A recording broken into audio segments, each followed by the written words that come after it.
Alrighty there. Hello, everybody. Welcome to another day of Pokemon Run and Bun. Hopefully, hopefully we can get past where we left off last time, or I guess more accurately, the previous attempt. We managed to make it through Dewford, through part of Slateport, and this time we're hoping to make it through the whole of Slateport, rather than crash and burn in spectacular fashion. So we'll see how that goes, but we can certainly hope. I'm feeling good about the run so far. We did lose Fletchling last time at the very end, which is very unfortunate because Fletchling was about to be very good. But we do have Pidgeotto to make up for it, as well as a couple extra encounters that we have coming up. So I think without further ado, let's get right into it and start off this run. Right where we left off. Just to double check that everything's correct. Yep, we did just hit a new level cap, so we'll get to leveling up everybody in just a moment. But right now, everybody's looking good. There we go. I think the only thing to do off the bat is, let's see. Let's double check how many Pokeballs do we have at the moment. Probably grab some from the Pokemart now that we've gotten past Pokeballs, yeah. Should be fine with 30 for now. Caesar, hi Sia, how are you doing? I know it's not been very long, but nice to see you again. How did finishing up the model rigging go? I don't really know exactly what you call that. Model animating? Animating. Been a good 2 hours. Glad to hear it. Alright. Before we go and accidentally run into something that I wasn't prepared for, let's level everybody up. I think we've got level 16 now. Razor Leaf, absolutely. It's better than Growl. Growl sucks. There we go. Got stuck, gotta watch a ton of tutorials to get things going. I get that. So much of that kind of thing is like just watching tutorials and doing things. Tank is evolving? Absolutely. Not touch the buttons for a second. Just gonna let Tank evolve. There we go. Tank's a Groddle now. Sand Tomb? Sand Tomb seems good. What do we want it instead? Traps and hurts the foe and Quicksand for 4 to 5 turns. I think that's between Razor Leaf, Absorb, Bite. I think it's just better than Confide. Confide's the same as Growl. But yeah, so far I can get, like, yeah, the making of all the models, whatever, that'll always be tough. I am hopeful for tonight, though. Separate note. That we are going to be able to make it past where we lost last time. Because 1, we know about the secret double battle. 2, I remember the Snorlax that almost killed us last time. And 3, if we don't go into the last fight with, like, half a team, I think we'll have a good time. That being said, yeah, Groudle. The only downside we have from our previous run is that we lost our Fletchling, but I think that we're going to be able to make up for that just with other mons. I'm hoping. Yep, Ace is evolving as well. Pidgeotto. I always thought it was weird that it goes Pidgey, Pidgeotto, Pidgeot. I always feel like it should be Pidgey, Pidgeot, Pidgeotto, but just seems odd that as it evolves, it gets a smaller name. Ace wants to learn Feather Dance, yeah. What? Down to sharply reduce attack. Now that is good. And specifically better than Gust, because Air Cutter is always worse than Gust. So we can just take Feather Dance. There. Learn Feather Dance, perfect. Everybody up to 17, and then we'll be good to go. And get a couple of encounters, which is nice. Poison Tail? Poison Tail's good. 50 high critical hit ratio and poisons. May lower defense. I think that's just better than... Poison Tail's just better than Smog, right? Like, I know Poison Tail is physical, but Smog being 30 power and this thing having 0 special attack, I think that Smog is actually worse here. And it's got a high critical ratio. Yeah, I think Smog is just not very good. In this specific, let me just make sure that Smog isn't, like, super likely to poison. Deals damage is a 40% chance, so it does, so okay, yeah, so Smog is more likely to poison, but I don't want to have to rely on that. Also, 100% accuracy is nice, yeah. I think the increased critical is about as good as the increased poison chance, and the accuracy makes a difference. Especially because, like, if the Skrelp had a higher special attack, I'd love it, but this thing has 0 special attack IVs, so I think we're going to get rid of Smog. I'm sure we'll get a better poison move at some point, but for now, that's the switch off we're making. There we go, we get Forks up. And Forks will actually be useful now, because we'll get an Alakazam. No, a Kadabra. I forget the order. There we go. Look at that. So much better. There we go. Learned Confusion. That's huge. Then we'll get Eugene up. Bubble Beam's probably better. Is Bubble Beam just better than Bubble? Yep. There we go.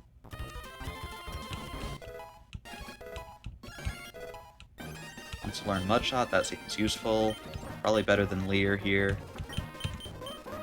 Yep. Ground, another extra ground type attack. I'm not going to say no to that.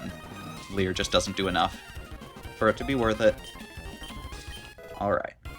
You got that. I like the look of all that. And with that, let's get over to Dewford. Yep.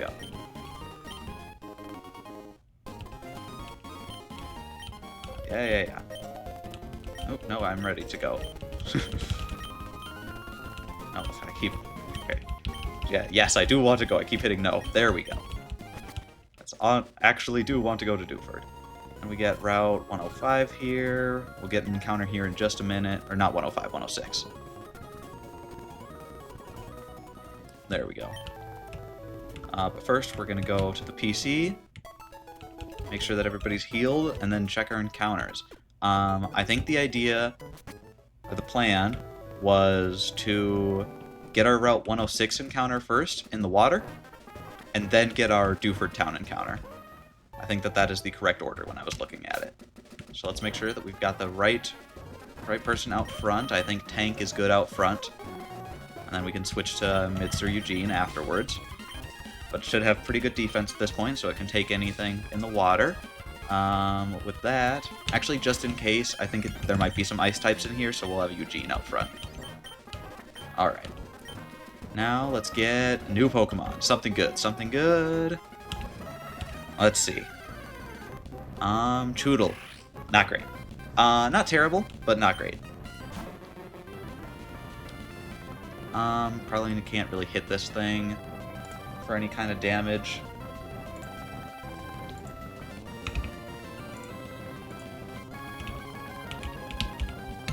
Let's see. Choodle level 8. How likely am I to kill this thing if I'm just punching it? Looks like it's pretty specially defensive, which is nice. I'm gonna... Let's see, how does Bubble Beam do?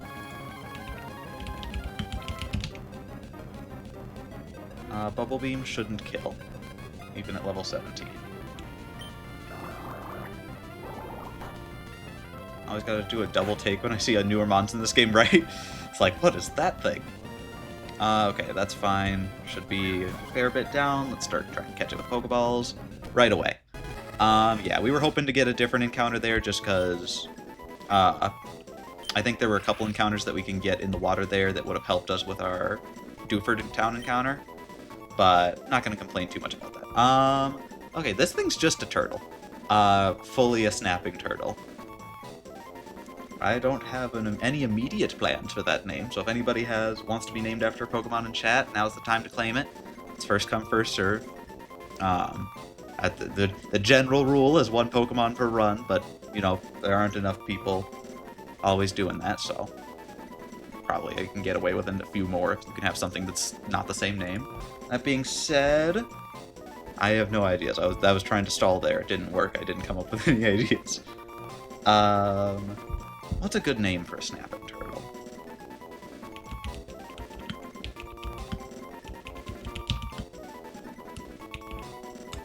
Wait.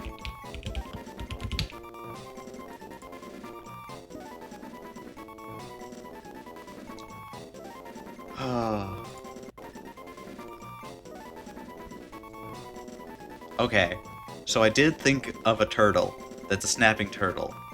Does anybody remember in the amazing world of Gumball, there was the evil snapping turtle that they had as a pet that showed up a couple times in a couple different episodes? I think it would be funny if we named it after that. So I looked it up. Turns out, luckily, there are kind of a lot of names that this thing has. It originally... Okay. So we have to pick the best one, because luckily, it turns out taking names from comedy writers, there's a lot of names. So our options are Puppy, Labraturtle, Evil Turtle, or something from its species name, which is Trionyx, Triunguus, Oxidere, Machinae ex Infernum. Which I think means that, based off of that Latin name, I think that it was canonically demon or devil or something of the like. Which I approve. Thanks. It's always funny when there's just a show that's messed up like that from your childhood. It's fine, though. Okay. I think... Does Labraturtle fit?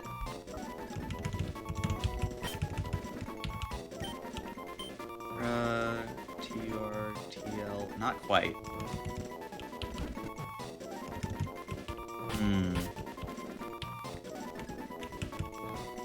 Puppy is not bad.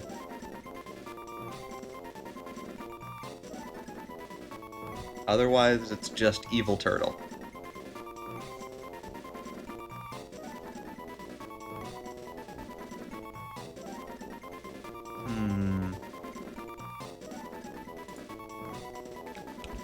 I do kind of like Puppy, only because we don't have a puppy yet. Which I'm kind of sad about. We missed out on all of the fire puppies that we could have gotten, so I think naming it Puppy in honor of both missing out on our previous puppy encounters, and also after the Gumball reference, I think that's... I think we're going with that. Alright, let's get back, level it up, and get back in the water. There we go. Alright. And I know I am, like, leveling everything up as far as it'll go, which probably isn't a great idea, but for these early games, like, we just don't have enough Pokemon that, like, baiting out specific moves isn't worth it yet. So I'm not worried about it. Wow, Puppy has... What are Puppy's moves? Shell Armor's nice. How's this thing's IVs? 0 speed plus speed. That sucks. And moves. Tackle, Water Pulse, Bite, Ice Fang. Ice Fang's pretty good, actually. Alright, I'll take that. One sec. And before we move on, I'm just going to add the Pokemon. The only thing I'm trying to do... Let's see, it's got Shell Armor. Strongjaw, I wonder if this thing can have Strongjaw. I'm not sure what exactly the deal is in this game. It's level 17 now. It's got Tackle. I figured out... I remember last time you had said that there's like a thing that lets you port your box over. And it turns out there is that thing, and I found it. And it's super nice. Except that it was made for a different emulator than the emulator that I'm running this game on right now. So... And it turns out it just doesn't work. The emulator I'm doing, which is very unfortunate, yeah. So I just have... But I did figure out a faster way to do this all than having to put everything in, at least very slightly faster. I just have Pokemon Showdown open in the background, and I'm just putting in all of the things into there, which makes it so that it'll actually port over correctly, so I don't have to like write out I just have to put in the stats, not put it in the proper formatting, and then it will put it into the formatting that I want it to be in. So hopefully that should be a little faster. 5 and 0, and its nature is naive. Okay,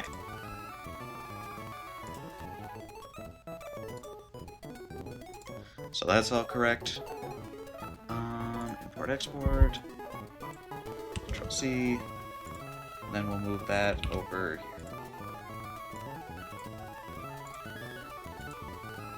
And then quickly, I'm just going to update all of our new Pokemon. Well, we'll do that after we catch our next Pokemon. So that's good. We've got Puppy on the team now. Let's go get one more Pokemon in the grass here.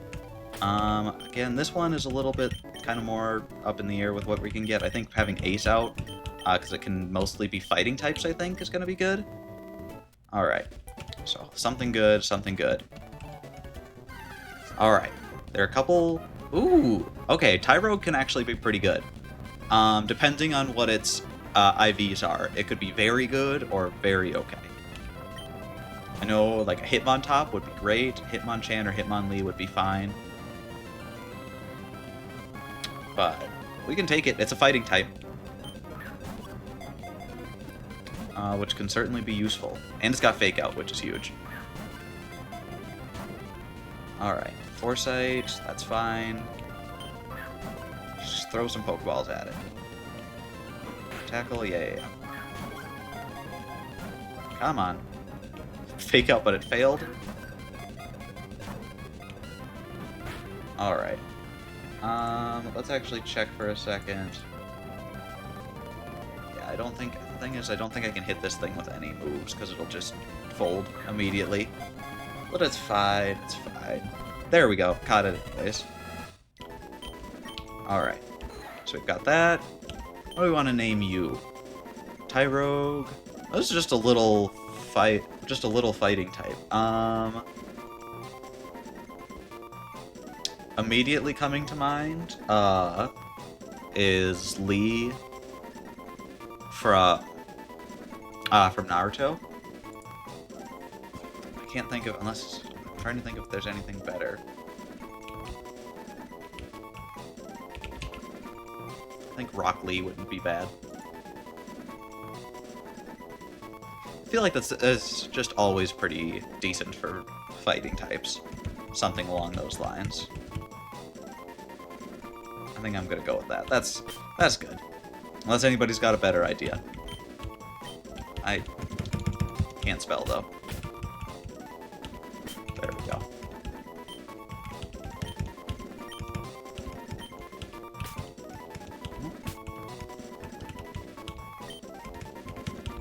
Perfect, perfect. There we go. Perfect. Box 1. Alright, let's heal everybody up and start preparing for our next fight.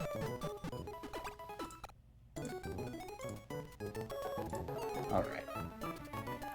So with that, let's actually go into the box real quick. I don't think Skrelp is, you know what, we'll leave Puppy behind just in case, because we just got all of Puppy's stuff in. We're gonna take out Tyrogue, we're gonna level up Tyrogue, and then we'll start calculating. And then we can do our first fight. And then we should have some back-to-back fights before we can get any more Pokemon. There we go.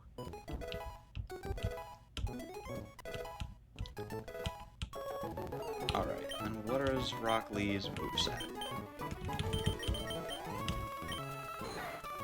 Steadfast. Flinching raises speed. That's weird.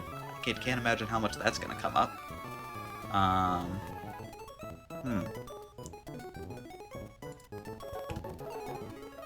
Well, whatever.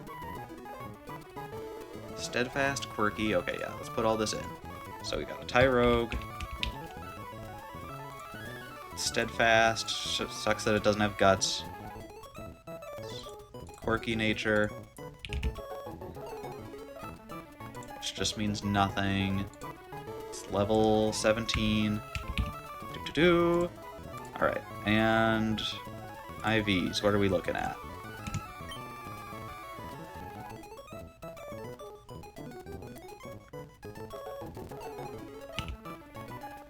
I know, it's a very odd ability. Okay. IVs are actually pretty great. The whole thing is, though, is it better in attack or defense? It looks like it's going to naturally be better at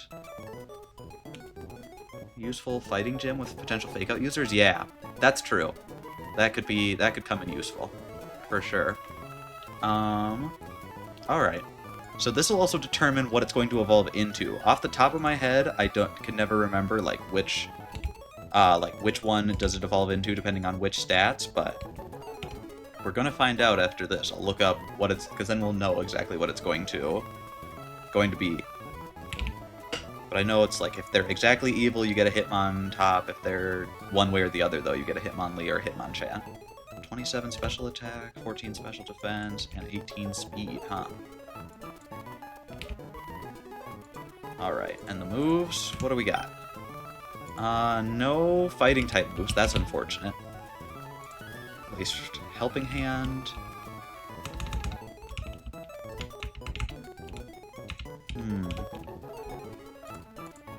Fake Out is great. Even just for that, it might be worth it. And Foresight is not good.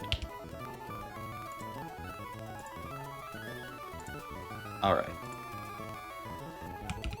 So we're going to bring that over to the calculator, put it in, then go out to our others. We now have...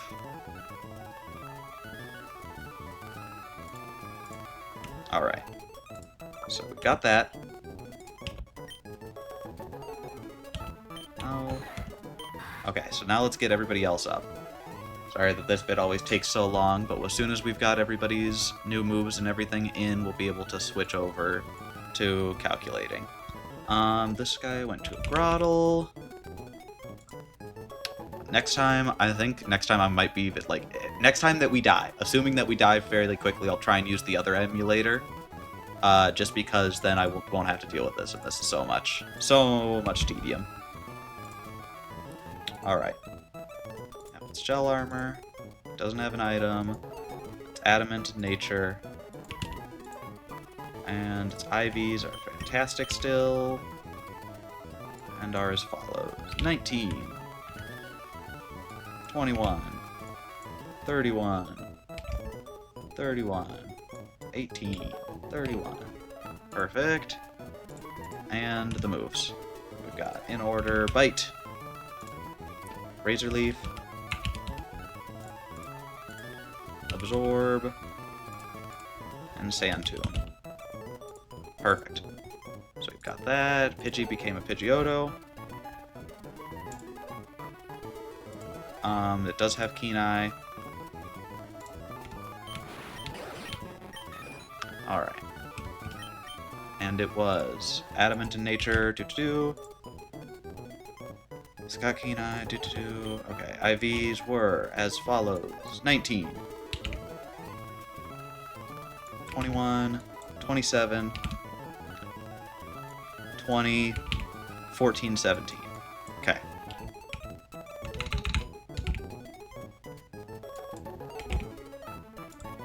Alright. There's also level 17. And its moves were as follows. Feather Dance. Sand Attack. Tackle, and Air Cutter. Alright. That's good. Fletchling's dead, so we don't have to worry about it. Skrelp. Skrelp just basically gains some levels. And yeah, Knuckle, it's only really the things that evolved that really got more difficult.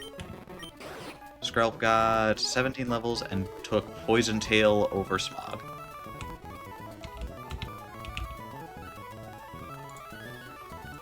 There we go. Abra did evolve, so that's something we got to deal with. Kadabra, Synchronize, yeah, okay. And after that, it's just leveling up Krabby, and then we're good. Well, actually, yeah. So I've got this, it's got Kinesis and Confusion. Perfect. Synchronize, it is Bold, and what else? IVs were not great, but not awful. Okay. 3, 27, 23, 2, 3, 3, 7. Alright. So we've got that. And then, last but not least, we should just have Krabby, who leveled up to 17 as well. And let's see, it's everybody at 17 that needs to be, yeah. And instead of Bubble, we got Bubble Beam. Alright. Perfect.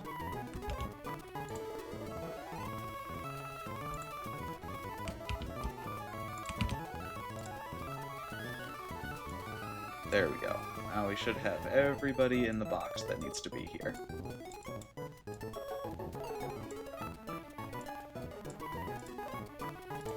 Should have all 7 of them. Okay.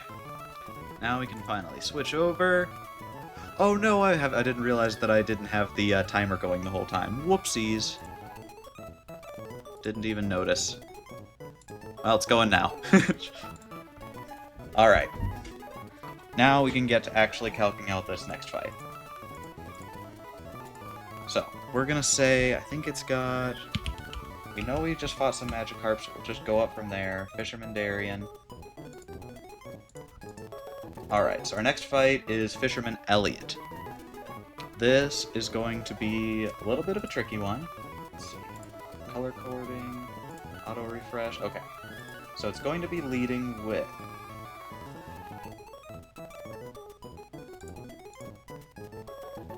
Staryu. Okay. So Staryu, it's got Natural Cure, Mystic Water, Water Pulse, Aurora Beam, Psybeam, Shockwave. Aurora Beam is scary. It's going to be pretty fast. It's got... What does it have again? Natural Cure instead of the one that like makes you better if you're slower. Or do more... Is it like Technician? I think that's what it's called. Either way. Aurora Beam is doing a fair bit of damage. Razor Leaf is doing a fair bit more, though. And it doesn't really look like anything else is doing a ton of damage. We can outspeed with Kadabra, which is nice. And we're not taking that much, so Kadabra can actually deal with this thing slightly better. Because of 2 shots and doesn't get 2-shot in return. Although we might be shockwaved and that could suck. Whereas Groddle definitely kills in 1. What about this Lombre? What deals with the Lombre? Looks like Pidgeotto comes out and deals with it pretty well. Between Air Cutter, looks like it'll 2-shot most of the time. Maybe not most of the time. But we do outspeed, so Air Cutter, Air Cutter, Air Cutter. And possibly in 2 it'll come out. And what do we have to do for Arrokuda? It looks like most of our team deals with Arrokuda, which is nice. Yeah, we can just come in. Laser Focus. I'm not sure what that move does. We're gonna have to check that real quick. Laser Focus. Pokemon. User's next attack is guaranteed to result in a critical hit. Ooh, but you're wasting a turn for that, and crits in this game aren't as good as they are normally, so that's just bad. Yeah, that move sucks. And then Peck Bite, Aqua Jet. Honestly, not scared about that. Alright. So now we can... Yeah, Krabby should just always Aqua Jet a million times in a row and win. Alright, and can also come in and still do that. And we're speed tying, so half the time we'll go first even if it Aqua Jets as well. So that's good. What does it have? Flying Gem? So it'll have 1 Peck with an extra 50% damage. So it could be Laser Focus, Peck, Crit.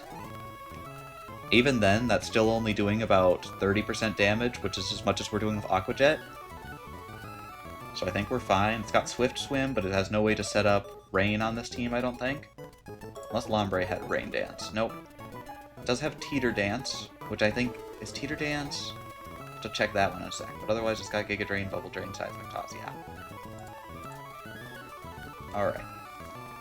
So I think we lead Grodel into the Staryu, and we one-shot. Then I think the Lombre will come out because the Arrokuda would super die to it. Gets one-shot. Yeah, it doesn't. The AI doesn't like getting one-shot, so it'll. Lombre will come out. It'll probably use Seismic Toss or Teeter Dance. What does Teeter Dance do? Might already be considering the Flying Gem. I did think that. I think it is. I think that the calculator's good at that. I'm just assuming, like, that everything is broken and I'm missing things. So I'm just assuming double damage. But I think I'm pretty sure you're right. But I'd rather be prepared, especially because in this scenario, even with everything being wrong, we still do that. What does Teeter Dance do? Causes all adjacent Pokemon to become confused. In single battles, this is simply the opponent. Okay. Just confusion. Okay. Good to know, good to know. I think if it can't kill, it'll probably try Teeter Dance. So I'm gonna assume we bring in... Well, the thing is, we might actually just stay in with Groddle against the Lombre, because it really can't do anything. A Giga Drain Bubble, what does it have? A Lumberry? And Swift Swim? Which one's Lumberry? Is recovers from any status. Okay, so yeah, that is what that one does. Okay. I think that we're fine here. I think actually Groddle defeats this whole thing. The only thing that we're worried about is Seismic Toss. Is there any weird things that I don't remember about Seismic Toss? It is equal to the user's level. Okay, yeah, so it's that one. So we know exactly how much damage Seismic Toss is doing every time. It's doing 13 damage. So it isn't actually that much. We can absorb... No, we can just Razor Leaf two-shot it if we stay in, and we're barely not outspeeding, but even 3 Seismic Tosses aren't that bad. I do think... So I think if we just put a Confusion Berry on Groddle, I think we sweep this fight. Do we have a Confusion Berry? Paralysis, Poisoning, Oran Berry, nope. I just realized also we forgot a berry. Wait, no. Oh no, I forgot to talk to the old lady before I left. I meant to do that. We think we're missing out on several berry types now. That's okay. Are you... I'll be waiting. Okay, yeah, so I literally can't backtrack at this moment until I get Fly or something. Well, these are the berries we have now. I totally forgot to talk to that lady. Ah, the old lady with all the berries. No. Alright, I think we still sweep anyways. Let's make sure we've got the right Pokemon out front. Tank always comes out first. We just went through all this. Alright, let's do fight number 1. It's really the next fight that's tough. This one isn't that bad. The only thing to remember is how much damage Arrokuda Peck does against Groddle, but even then that's not that much. Alright. Let's do this. Alright, battle time. Staryu comes out. That's exactly what we expect. We Razor Leaf, because Absorb has a slight chance not to kill. So we Razor Leaf. It's faster. Aurora Beam, just don't freeze. Perfect, no freeze. There we go. Next, Lombre comes out. Lombre gets 2-shot. It'll do 13 damage each turn. Razor Leaf. Okay, Teaser Dance, Confusion. That's okay. Just don't hurt yourself in Confusion. That's exactly what I said not to do. I think we can afford another to stay in once here, just because we know exactly how much Seismic Toss does, but like exactly. It does exactly 13. Double might be 20. And we didn't just do 9 damage to ourselves with losing, yeah. 13. There we go, Confusion. And we got a Razor Leaf off, nice. Now we definitely do have to come out, because if we fail Confusion, we die to another Seismic Toss, but we do know that it's using Seismic Toss, so we can come in with anything. Which I think means we just come in with Pidgeotto. That was originally going to be our counter here, but we got an extra hit off with Tank. So Ace comes in and should one-shot. Seismic Toss, there we go. And it still does 13 damage even though we're a bird, that's fine. We outspeed and use Air Cutter, and I think we're fine then. There we go. Exactly what we wanted to happen, and now the Aracuda should come out. This thing has, like we said earlier, the Flying Gem. We should be super fine here. I think its most damaging moves are Bite and Aqua Jet. It doesn't outspeed, so we'll probably use Aqua Jet. It might try and Laser Peck, but I don't think so. Or Laser Focus Peck, but I don't think so. And we two-shot with Aqua Cutter most of the time. So I think we just Aqua Cutter, and be fine. The other thing we could do is just Feather Dance, but because it knows Laser Focus, I think that dropping its attack is less helpful than usual. Alright, so it is going to be Aqua Jetting, that's fine. Okay, and we hit our good roll, so I think we're guaranteed to kill here now. As long as we did more than 50% damage, the lowest we can do with Air Cutter is 48.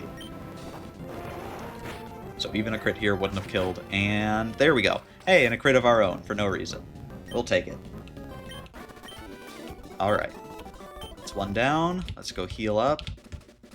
And we've got one person, the Ruin Maniac, guarding the entrance to the caves, in which case we'll get 2 more. Nice, absolutely. We'll actually get 2 more encounters. I realized last time I didn't do this, because it's a real weird thing. They changed the encounters, the room encounters in this game. So last time we went into the cave and we got 1 encounter. It turns out you're supposed to get 2 encounters in the cave, for some reason. They added an encounter to Steven's room, like the room that you actually find Steven in.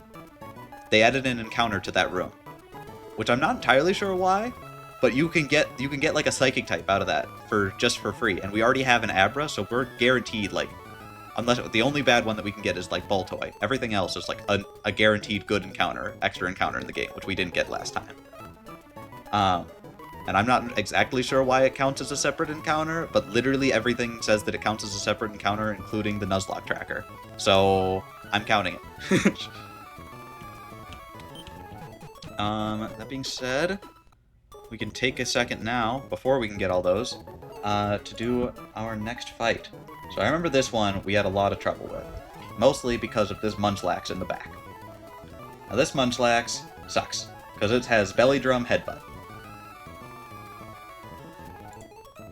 And looking at it now, this thing is gonna suck, because it has Belly Drum. To get its attack to full, it'll get down to half health. Because it has Gluttony, it will eat its berry, even though it's only at a half, and its Select Berry boosts its speed. And then it will just use Headbutt till the end of time. We almost wiped to this guy previously. We lost half our team. And it was one of the main reasons that we lost our previous run. That time we had a Timber, which knew Low Kick. Now we don't have anything that can deal with this any kind of reasonably. There's also the downside of this Dwebble will come out and shoot off Sticky Web, which will make all of our switching in Pokemon slower. So we're slower, it's faster, and then it will use Headbutt. Okay. What do we have that can two-shot this? Kadabra can't.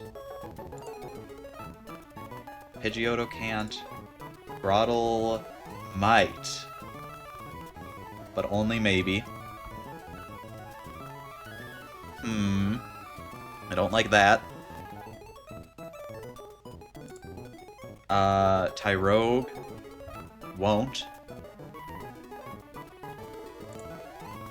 Literally nobody will, except maybe Grotle. How well can Grotle take a full... Okay, Grotle can also take 1 Headbutt from a fully powered up thing. However, we need to have Grotle out and not take any damage and deal with every Pokemon that comes out first. Because if we switch in at -1 speed, will be slower than the Munchlax after it eats its berry.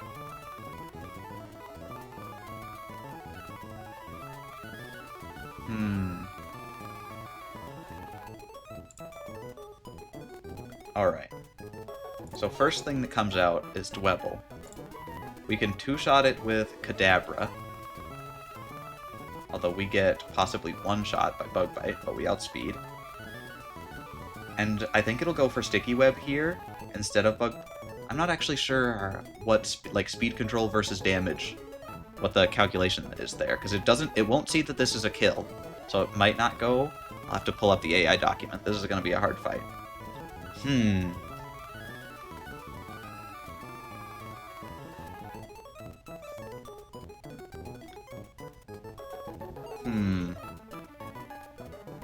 Alright.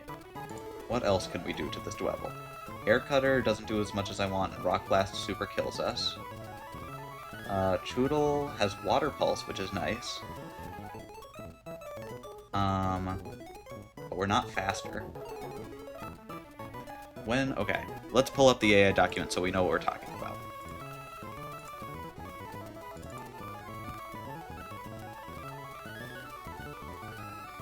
Unfortunately, the AI document, and then also post-KO switch in AI. We want that document as well.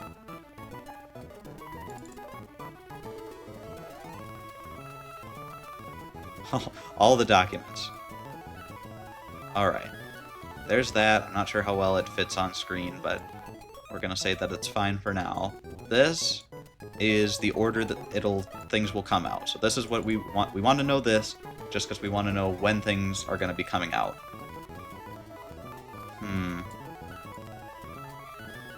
Alright. So, +5, AS Pokemon is faster than the player and one-shots it. AS Pokemon is slower, but OHKOs and is not OHKO'd. Let's see, -1, AS is slower and is one-shotted. Default is 0. If it's faster, it wants to come out. If it's slower but deals more damage than it takes, faster and deals more damage. Okay, so this is the order, so that's not hard to figure out which Pokemon will come out. And then after this, it will calculate the switch-in score of each. It will then sound the Pokemon with the highest switch-in score. In case of ties, will go in party order. Perfect. So we understand that. That's not difficult. What isn't nearly as easy is the moves. Okay, so speed control. When will it go for speed control?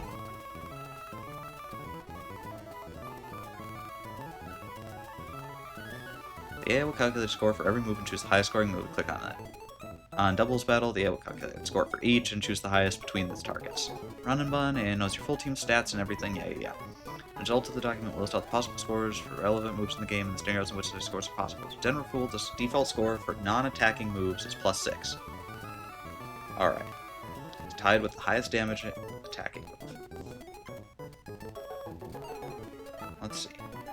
Lastly, the AI's basic function to check if a move is useless. Okay, sure.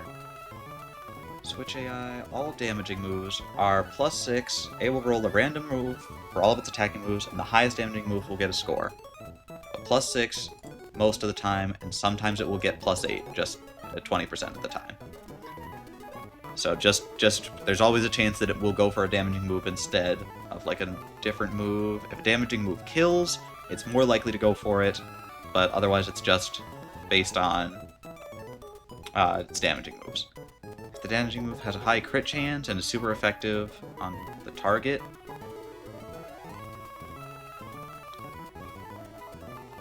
it has a chance to get an additional +1.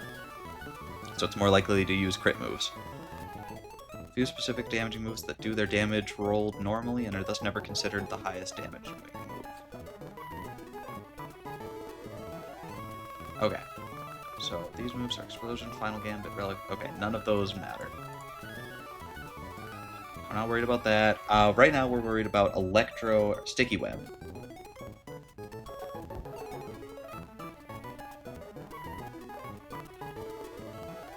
Control F Sticky Web is what we're looking for. Sticky Web. If it's the first turn out, it's +9 to +12. Okay, so if it comes out right away, this Dwebble is always going to use Sticky Web.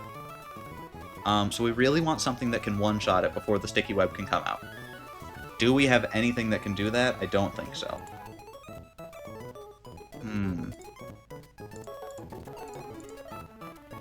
Alright. That's not great.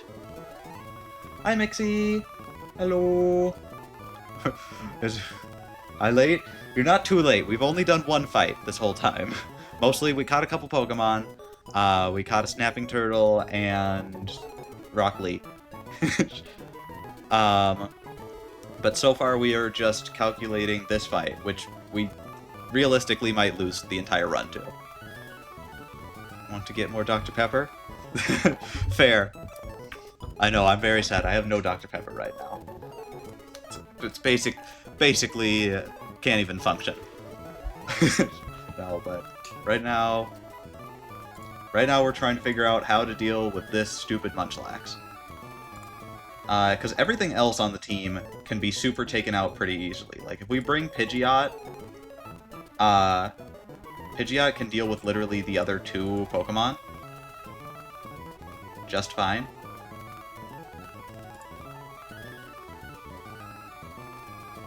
Or what? Yeah, Skrelp.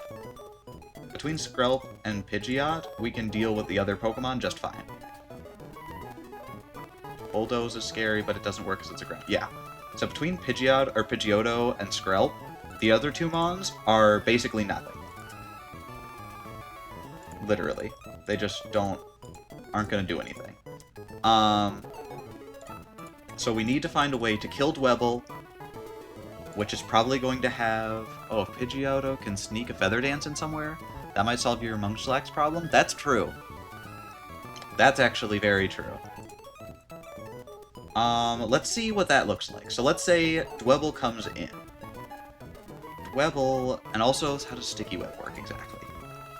Been watching Pokemon card openings while playing along? There we go. I know. I was so... Okay.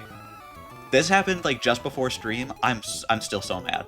I was just randomly checking Pokemon Center website, and they randomly had a restock of cards, but the website was so, like, over-trafficked, and it kept kicking me out. Like, I'd get in, I'd, like, be most of the way through purchasing the cards, and then it would kick me out for no reason, and I did this for, like, a full hour, and then it finally worked, and they weren't there anymore. Like, I had them in my cart for 20 minutes, but it wouldn't let me check out for 20 whole minutes, and that's as long as they keep it in your cart. So I lost out on getting the new Pokemon cards. I was very sad. I can only, like, it was very unfortunate. But hopefully, I don't know, hopefully at some point. Jank Pokemon Center website? I know.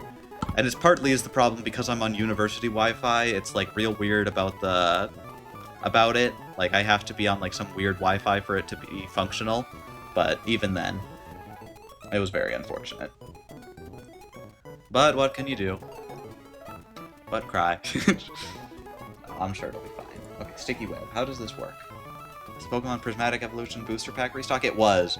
It was specifically of the Surprise Booster whatever thing, which only has like 4 booster packs, but still, I wanted it. Any packs of that I can get my on. I know! And you could buy 2 of them. I was so sad. Let me check. I'm just gonna put, while I'm thinking about it, I am just going to reopen the website. Maybe, because it's the first of the month, they had like a restock. I know, I want the Eevee. I did manage to get, when it first came out, I camped outside of, I fully camped. Found the Eevee pouch boxes in my local Walmart last year. Did you, or last week? Really? That's crazy. I haven't been able to find any recently. I remember with, like, the day that they came out, I, like, camped outside, like, sequentially a Target, a Barnes & Noble, a local card store, and I managed to finally get to, like, a mall that opened late in the middle of nowhere that had a, Games by James, and there was finally cards there. Got lucky with the restock guide, there we go. That's always good there.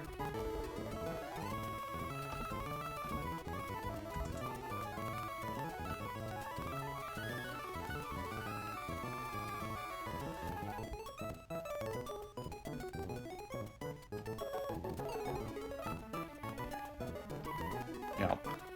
Okay, what was I talking about? Okay. A sticky web. Net around the opposite, which lowers the speed of Pokemon switching into battle by one stage. Switcher, raise Pokemon, or any flying types, or those... Okay, so if we bring in Pidgeotto, Pidgeotto won't have to deal with the sticky web, which is huge.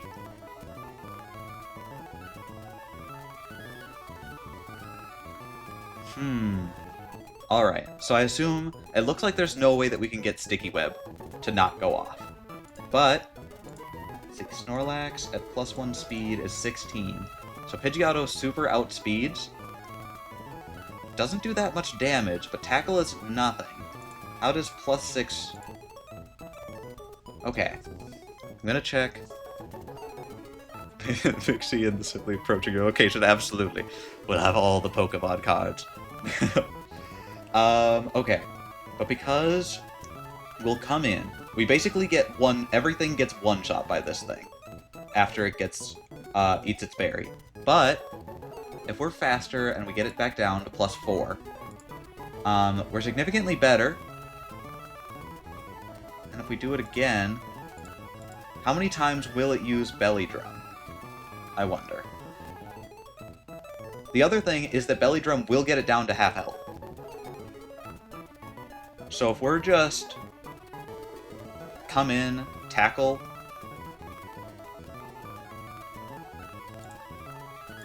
and then switch in... The thing is, if we lead Groddle, how does Groddle do against Dwebble? We Razor Leaf, we're just barely slower. Okay, now I have to bring up, what items can we get? Is there any items that I've missed that, like, would be useful? Okay, one sec, let me... There we go. Item locations. I don't care about Heart-Scaled. Held items. Silk Scarf. We can get Silk Scarf. Granite Never Melt Ice is ahead. I don't care about that. All of this is ahead. Rock Gem. Rustboro. Wide Lenses from Rustboro.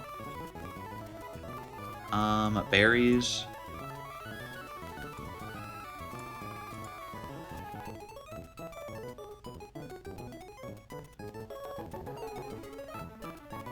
Let's see. Chesto Berry is what we're missing. But that's okay. Stockman CC, you have alerted the Horde, absolutely. Slateport is in Black Glasses, we'll get that. 109, Granite Cave. Okay, so there's a couple of items coming up, but just the Silk Scarf for right now. Silk Scarf might actually be useful if we can put that on Pidgeotto. How does that change things? How much extra damage are we doing? Not much. How much extra damage are we doing against... Yeah, not enough that it actually makes a difference here. Okay. So here's the thing. We come in against this Dwebble. We're gonna go. It's going to use... Sticky Web. Okay, how does Weak Armor work? Gosh, there's so much here. Weak Armor. When a Pokemon with Weak Armor is hit by a physical move, its defense drops 1 stage, but its speed increases by 1 stage. That's actually great for us, because it's already faster, so if we hit it, and then its defense drops, and then we hit it again, we always 2-shot. So we'll take exactly 1 Bug Bite from this thing. So that's good to know. So we'll have taken, let's say, a maximum of 20 damage. So we'll be at 35. Okay? Against this Munchlax. So, this Munchlax has a Slack Berry. It's 11 speed. We can Razor Leaf to do 50%. It will use... Okay, what's the idea here?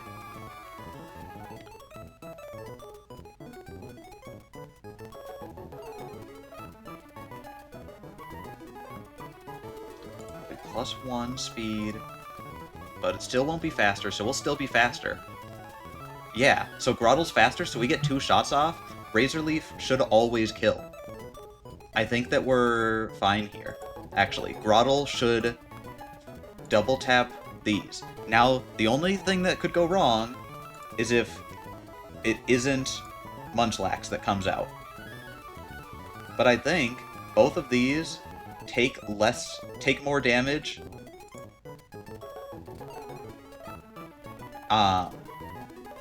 than they deal, so neither of these will want to come out. Or take less, yeah.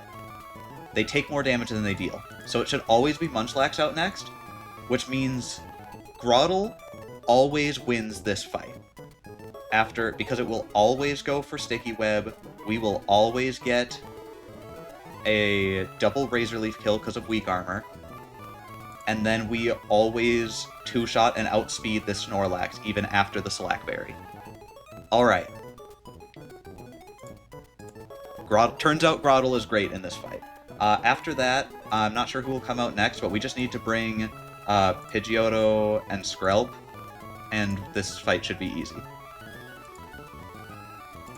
Who's the least good here? Looks like Choodle.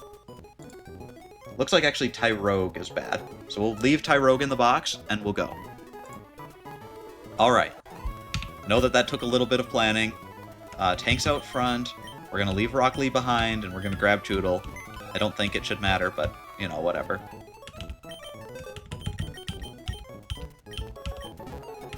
Okay.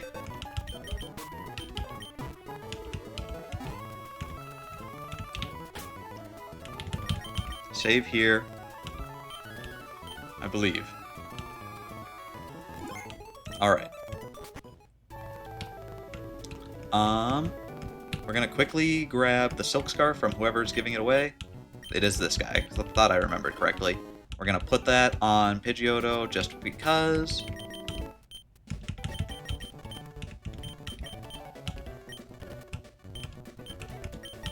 It's better than nothing. Alright. I think this is gonna go well. We just need nothing to go wrong. Which I don't think that there's any possibility that things go wrong, unless I'm, like, really missing something. Knock on wood. Oh, okay, yes, I was missing something. I forgot to take into account the berry juice. One sec. The Dwebble's holding berry juice. How much is that gonna heal?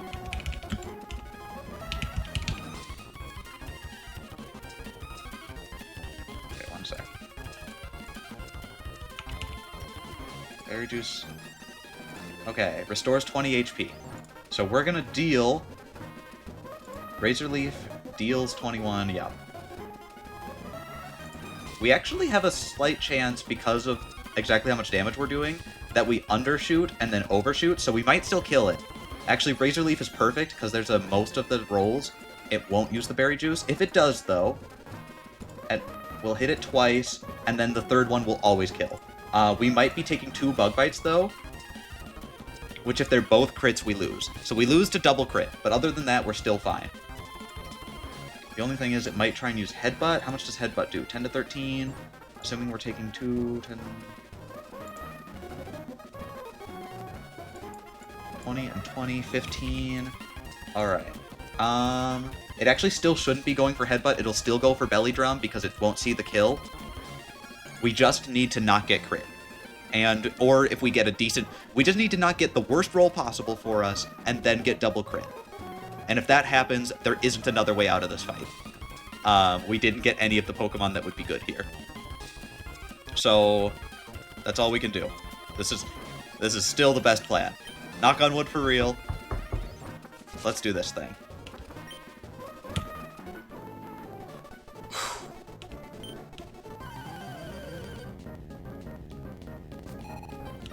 Alright, Dwebble comes out. Perfect. We Razor Leaf. We're just gonna click Razor Leaf like 10 times in a row and win this fight, basically.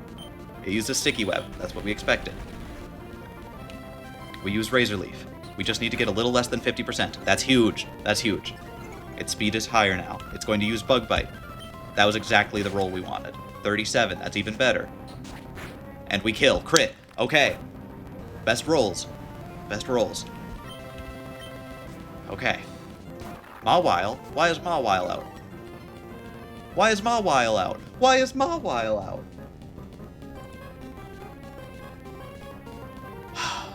Okay, because it's a speed tie, it was a 50% chance of this thing coming out. That being said, it still loses pretty badly to us, because we can Sand Tomb. Fire Fang, yep, that does some damage. Burned sucks. Burn is the only thing that really sucks here.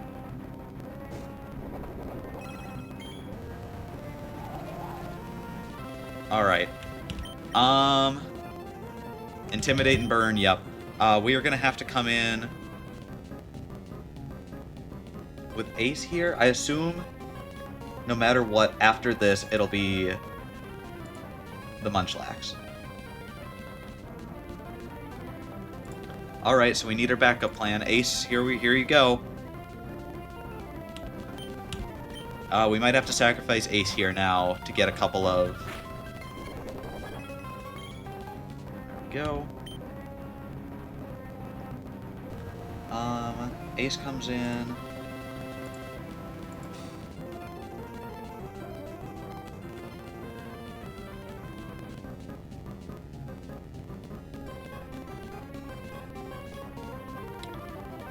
Feather Dance. There we go. Just have to drop this thing a few times. Covet. It's fine. Alright, then we have to switch to Mitts. Okay. Yep. Used Covet, that's fine. Mitts does fine here. Water Gun does a fair bit of damage. There we go. We're taking some damage, but Water Gun should... I don't know. We'll win eventually here. There's actually a chance. If we get low enough... if we can get Mitts real low... Okay, actually, this might be fine. We can probably guarantee... Okay. So we're for sure kill Mawile in one more hit. I would actually like... We don't need Mitts for the rest of this fight. So here's my plan.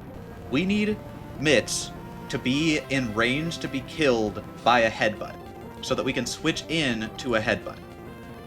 What is the minimum roll that headbutt does? Minimum roll that headbutt does to Mitts is 19 damage.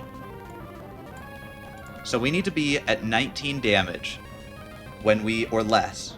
We need to, actually 16. We want to be at 16 health. This thing is a steel type. So we're actually just going to use Acid. Because Acid shouldn't do anything. Yeah. Until we're lower. So we're going to use this Mawile to get us in perfect range. Alright. How much exactly are we doing with Water Gun again? Low roll, we're doing 22%. What is this Mawile at now? Can't tell. 9. I think we still kill right now. But I want to get one more hit on Mitts. There we go. Mitts is at perfect now. We might take one more. That's fine. Metal Claw? Sure. Water Gun. Is it for sure Munchlax over Sandygast here? Yes. Because Sandygast... What's our option? Sandygast doesn't do... Because Sandygast takes more damage. Oh, but we're slower, so yeah, it might actually be Sandygast here. That's fine. If it's Sandygast, we'll switch to our other water type and then do the same thing again for Munchlax.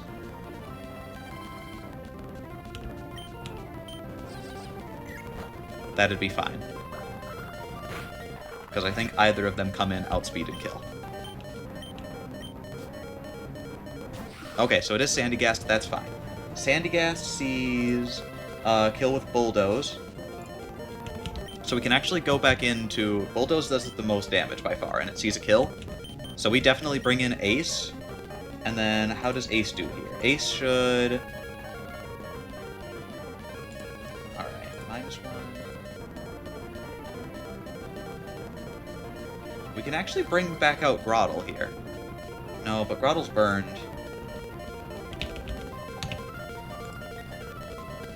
So, actually, Grottle could gain some health back. Even with Burn, Absorb after taking a Bulldoze. I think we bring in Tank here and start absorbing to get back a bunch of health. Cotton Sticky Web, that's fine. -1 speed. Mega Drain doesn't do anything. Perfect. Burn, it's gonna hurt, but we absorb. And we're still slightly faster. Alright. Astonish, that's fine. Hurt by Burn. Okay, how much are we gonna heal right now? Roughly... 10...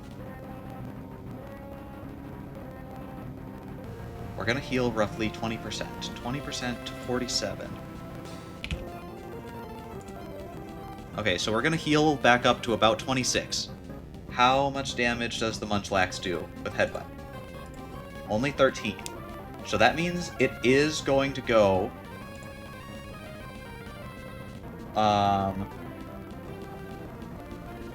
for its... Okay, so we're actually going to outspeed once, get a Razor Leaf off, doing about 20% damage. It will then go for Belly Drum, because it doesn't see a kill with Headbutt. At which point... Okay, at which point what happens?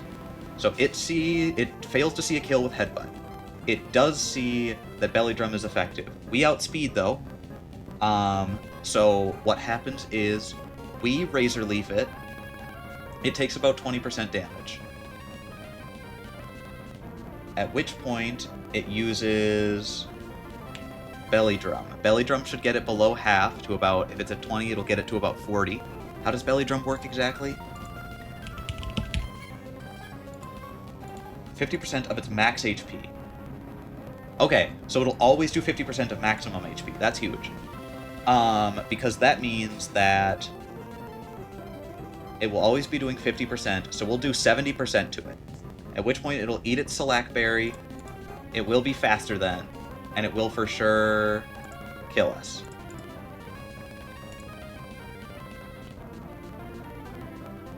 %. However, if we sacrifice something else, we could then bring in Pidgeotto.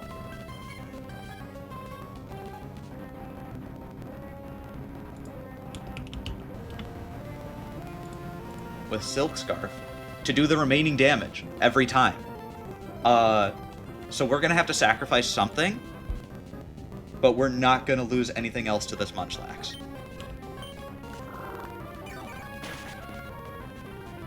Alright. Tank is hurt by Burn, that's fine. Munchlax comes out.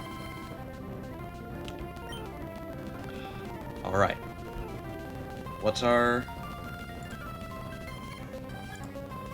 Can only do 76% damage here, but it can't do that yet, not until it's eaten the berry. We always Razor Leaf here. Razor Leaf could crit. If Razor Leaf crits, I think we just, like, win.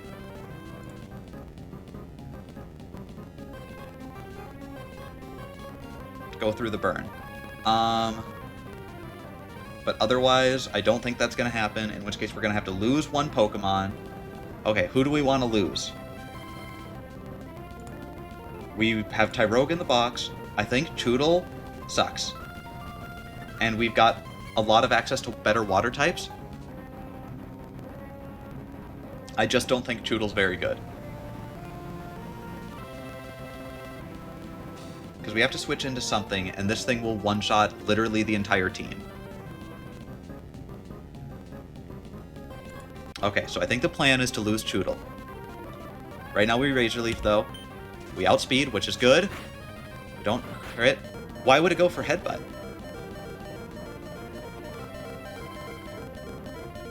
Okay, well, it's going to go for Headbutt right now, so we can switch in... Why did it do that? Let me pull up the AI document, because that's actually perfect for us. Because now we get an extra turn where it hasn't boosted itself. Okay. Why did it do that? Belly Drum? belly drum. If the player mon is incapacitated, it's not. If above is not true and player mon cannot KO.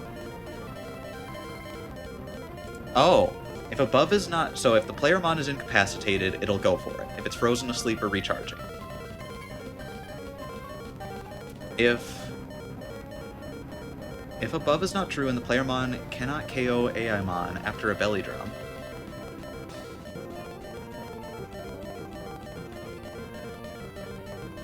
Because, why did it do that? I think it saw that we could, if it belly drummed, that we could kill it.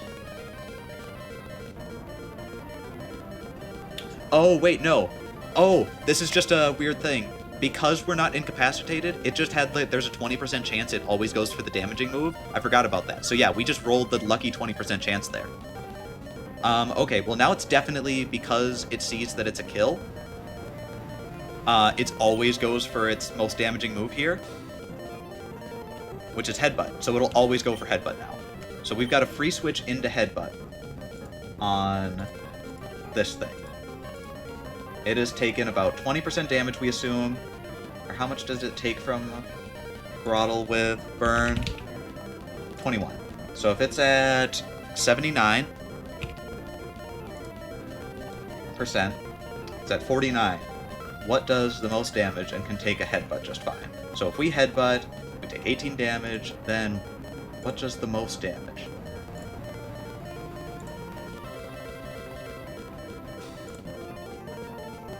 Probably Krabby.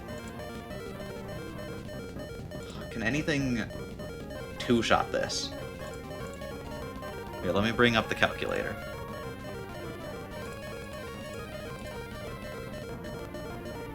Alright, so if we come in, because it's definitely going, we know exactly what it's going to do. It's going to headbutt. Kadabra isn't a good switch in just because if we get two-shot. I think Pidgeotto is a good option here.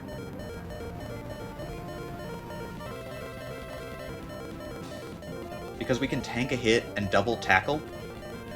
Because we tank a hit, we tackle it.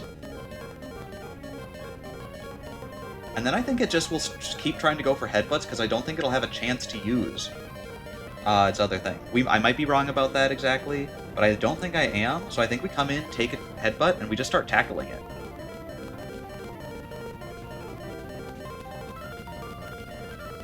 $25, yeah. And if it ever goes for belly drum, we outspeed and kill it. So I think that this thing, I think we're just gonna win here. Headbutt, perfect. Oh wait, I forgot how much damage we were already at. How much is headbutt doing? 15 to 18, okay. Well, it always sees a kill still now. Dang, I missed that. Whoops. Okay. Play a little more carefully. Krabby comes in, has shell armor, so can't be crit, and tanks this a little better. Okay. So, actually, Eugene comes in, and that's actually what we wanted to do. Cotton Sticky Web, that's fine. Headbutt, that's fine. And then we Aqua Jet. It uses the berry, so now it's +1, and we're -1. It's +1. I think we're still faster, and especially with the... Okay, how much is Headbutt doing? 10 to 13? I think we just win. We Aqua Jet, Aqua Jet.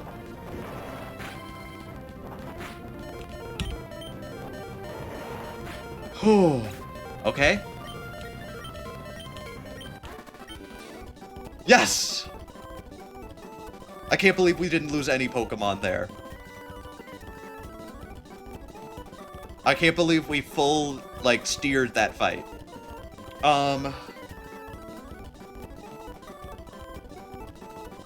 Okay. I'm so surprised. Because I can't believe that whole fight came down to a speed tie that brought out the wrong Pokemon, and we still won. We didn't do fine, but we won. Oh, okay. You know what? I'm glad that there are no more fights coming up. Easy peasy. No, it wasn't. Oh my gosh. Everybody is alive. I can't believe we didn't lose any Pokemon. I genuinely still can't believe that. Wow. That wasn't a boss fight. That was just a normal trainer. Okay. You know what? That Snorlax is stupid. Wow. Okay. Now what? Now we go get some more Pokemon, right? Yeah. Alright. I am gonna double check. Can we buy better Pokeballs here? No, we can't. Do you guys give me anything? Okay, no, it's fine. Alright, what we're gonna do is we're going to turn on our Repel, and just like last time, it would really be nice. Actually, let's double check where... I'm just gonna return this on in case I forget. Let's take a look at the encounters we can get. Real quick. Pokemon locations. Yeah, that's what we want.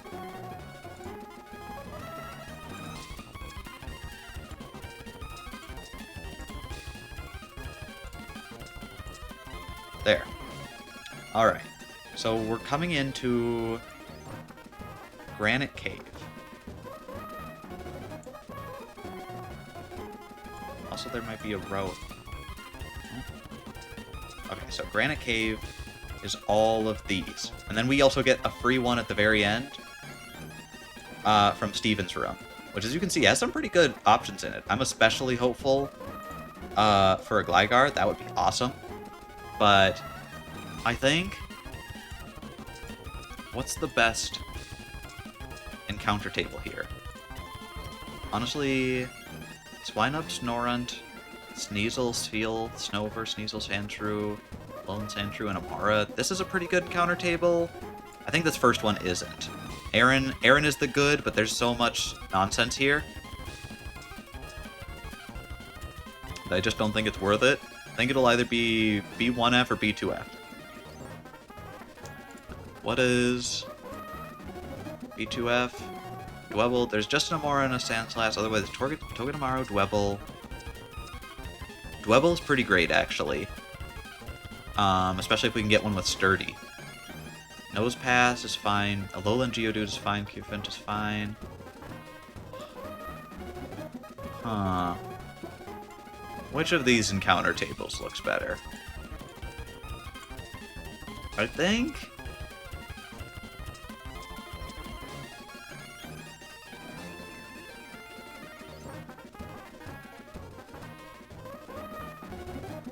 I don't think Alolan Sandshrew is that good. I don't know that Amora is that good, and that's a lot of this encounter table. But I also don't think that Cufant or Alolan Geodude is that good. So I think the most likely ones aren't great, whereas this one's got Sneasel, Snover, Spheal, Sneasel, Snorunt, Swinub, Bergmite, which are pretty good. And I think that those outclass the rarer encounters on this side. So I think we go to the bottom of the cave and get our encounter. And then from Steven's room, can't really do with that, but we can't get an Abra, which means we get one of these, which will be pretty great. Yeah. Between Hatena, Gligar, Nosepass, Magnemite, Baltoy. Baltoy would be suck. Magnemite would be great. Gligar would be great. Dottler might be fine. Metatite might be fine. Getting a Metachamp would be great. Drowsy would be fine. I don't want Drowsy, but it would be fine. Alright, yeah. So, bottom floor, Steven's room. Let's get going. Alright. You gonna give me Flash? Steven, yep. Thanks. I do really appreciate that you don't have to attach Flash, like any of the HMs, to Pokemon in this ROM. You can just do it. An escape rope, nice. Yep, and there's nobody in here. So, go down one. We get something from over here. What do we get? Rock Blast? That's fine.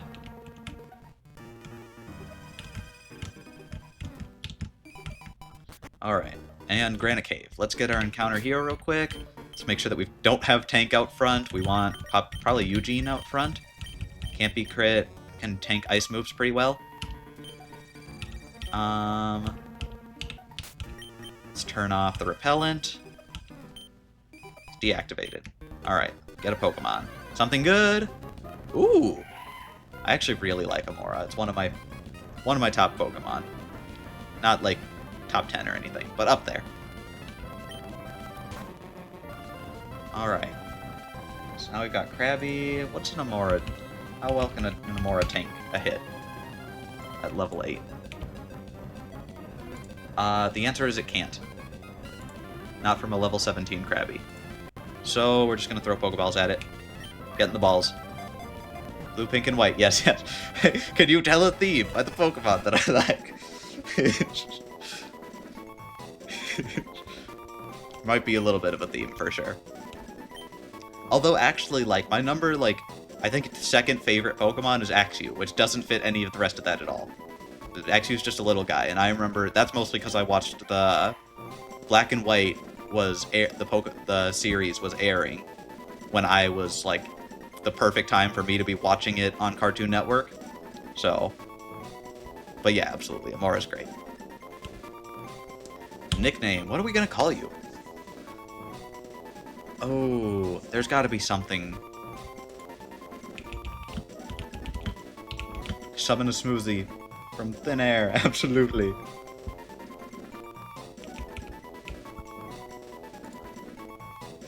You summon me one, I know. Right, that would be great.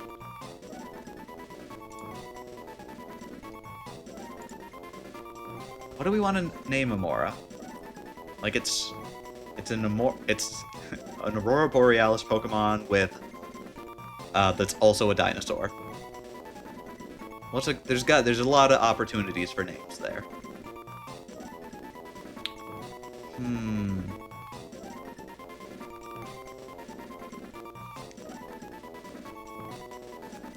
Immediate things that come to mind are Littlefoot and Boreal. Boreal for Aurora Borealis and Littlefoot for the Land Before Time. As that is a movie series that I watched growing up. I think my grandma had like most of the Land Before Time cassettes. What were they called? That's not the name for them, is it?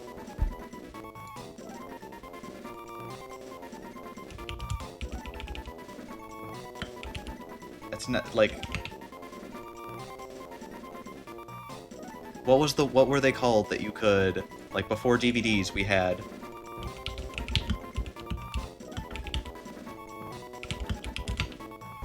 VHS tapes.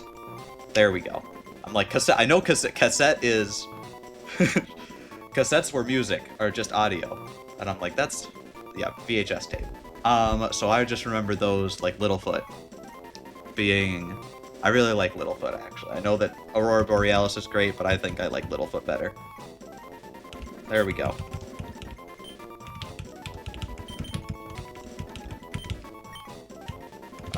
No space in between the name, but that's fine.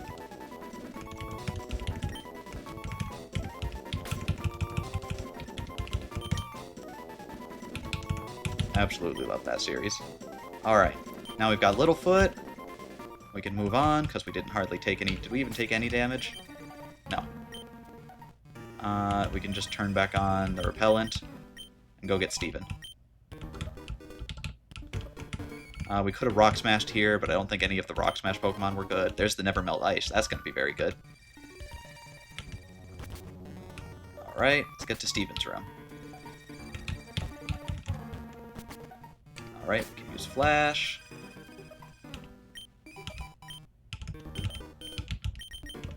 There we go. Can't use... Oh, I can't use it yet. That's fine. Steven's in here, though. Hi, Steven. Interested in rare stones, so I travel here and there. Oh, a letter for me. There you go. Alright. Removes obstacles. What is that? Lowers evasions? Is that, like, Clear Smog or something? It's quite capable. There we go. Got to hurry along. Bye, Steven. Alright, now we can turn back off the repellent. And we can encounter a wild Pokemon. Again, I think that we don't really have a dark type, so there's not anything else to put out in front. I'm And I think just shell armor is good here. But again, this is a weird room where we get an extra encounter. Oh! Yes! I think Gligar might be the best encounter we can get here. Gliscor is so good. Oh my gosh. We started off by losing our Fletchling, and we are turning this run around. I can't believe that. Okay. You know, I'm taking it. Yeah, we just start throwing Pokeballs. Come on. That's okay. Poison Sting is fine. We can take a lot of damage. Sand attack, sure. I'm genuinely so excited about this right now. Poison Sting, yeah. Come on, get in the ball. Struggle Bug, how much is that's gonna do a fair bit of damage, and special attack fell. There we go. just like you, just what I taught me. There we. Okay. We'll see if it works. Did you get the ball now? I'm so mad that it got in the ball as soon as you said that. I don't. You've cursed this clip. Can I buy the course? There we go. You need to make a masterclass right now. Get a whole deal, sponsorship, everything. You clearly got exactly. Oh, God, that's great. We have a Gligar. I'm still not processing that. That's awesome. That's so good. Ground and ice types. Like, I know that's not like great defensive typing, but offensively it's awesome. Okay. And it's fast. It hits hard. This is gonna be so good. Okay. Gligar's nickname. What are we naming this thing? It's just like a little ground ice bat. Let's go. Risk completed. My work here is done. There we go.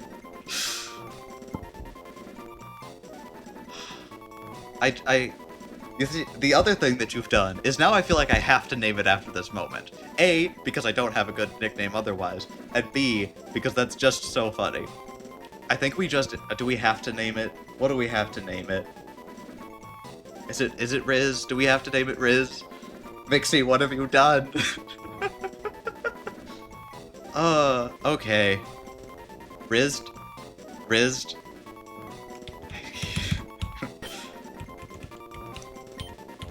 The chat has spoken.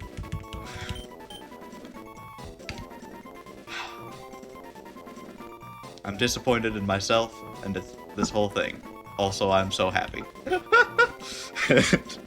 That was genuinely hilarious, though. That was awesome. All right. Well, we're turning the repellent back on. That's genuinely so funny. What? Rizzed.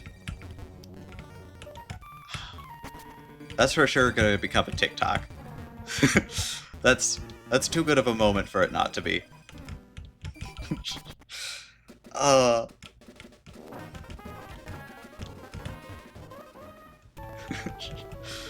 Okay. Now we've got to put everybody. Don't you wink at me. Oh, that's so fun. Okay. Our box looks so much better after the cave encounters. Genuinely. Okay, put Choodle away, put Skrelp away. Bring out Amora and Gligar. Let's get everybody leveled up real quick. And then let's put all of their stuff in.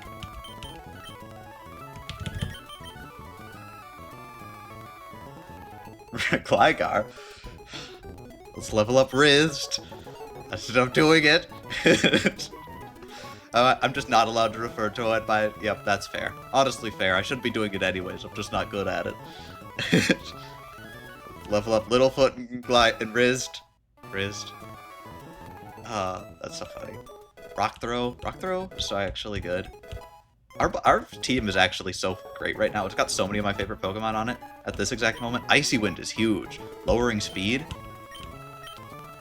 Did they make it 100% accurate? And they did? Wow. Alright, Rock Throw. Oh my gosh, this thing's moveset. Rock Throw, Thunder Wave, Powder Snow, Growl. Wow. I think Growl's just bad. But we'll probably replace Powder Snow at some point. Because although Freezing's good, it's inconsistent. And Icy Wind is just very good, because speed. Oh yeah, I should check what its ability is before I keep leveling it up. I should check what both of their abilities are, actually. Refrigerate. Normal moves become ice. Ooh! That could be good. It's rock ice type. Weird typing. How are its stats? Ooh, 0 special attack. That sucks. But plus special attack, so that's kind of okay. And yeah, we've seen that. What about this? Hyper Cutter. Prevents attack reduction. That seems really good. Against, like, Intimidate or something. IVs. Ooh, bad HP, but everything else is great. And 30 speed plus speed? That's actually huge. This thing's fast. Hits pretty hard. Minus special defense, but still good stat there. 24 attack, 30 special attack, 20 defense. That's great. That's actually great. This run, I was so worried that this run was not going to go anywhere after we lost the Fletchling, and it almost didn't. We almost lost to that Snorlax, or the Munchlax. But I think we're doing great now. Ooh, okay, now it gets Stomp. So I'm glad that we checked what it does, because a 65 power, base power, ice type move, because of Refrigerate, I think that's better than Powder Snow. Those are too much. There we go. Stomps the enemy with Bigfoot. May cause... I think flinching is better than freezing at 65 base power. Yeah. I think that's just better there. Refrigerate seems very good. Alright, now we can level up Rizzed. Hopefully we get some better moves here. Feint Attack, that's pretty good. Some better moves here. Quick Attack, that's really good, actually. What's bad here? Sand Attack. What do we got? Poison Sting. Poison Sting's real bad.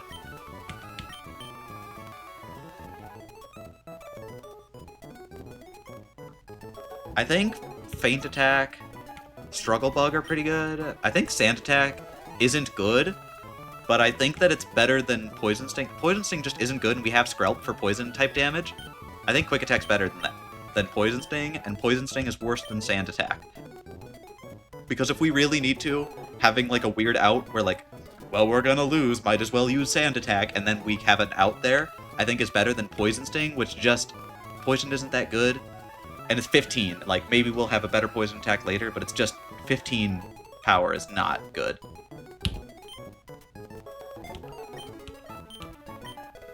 Right, if we need poison on something, we bring Skrelp. I feel like if we're clicking that move, stuff's gone wrong anyways. Alright. Now while we're here, let's do another... Let's go back to the summary and put them into our team. Okay.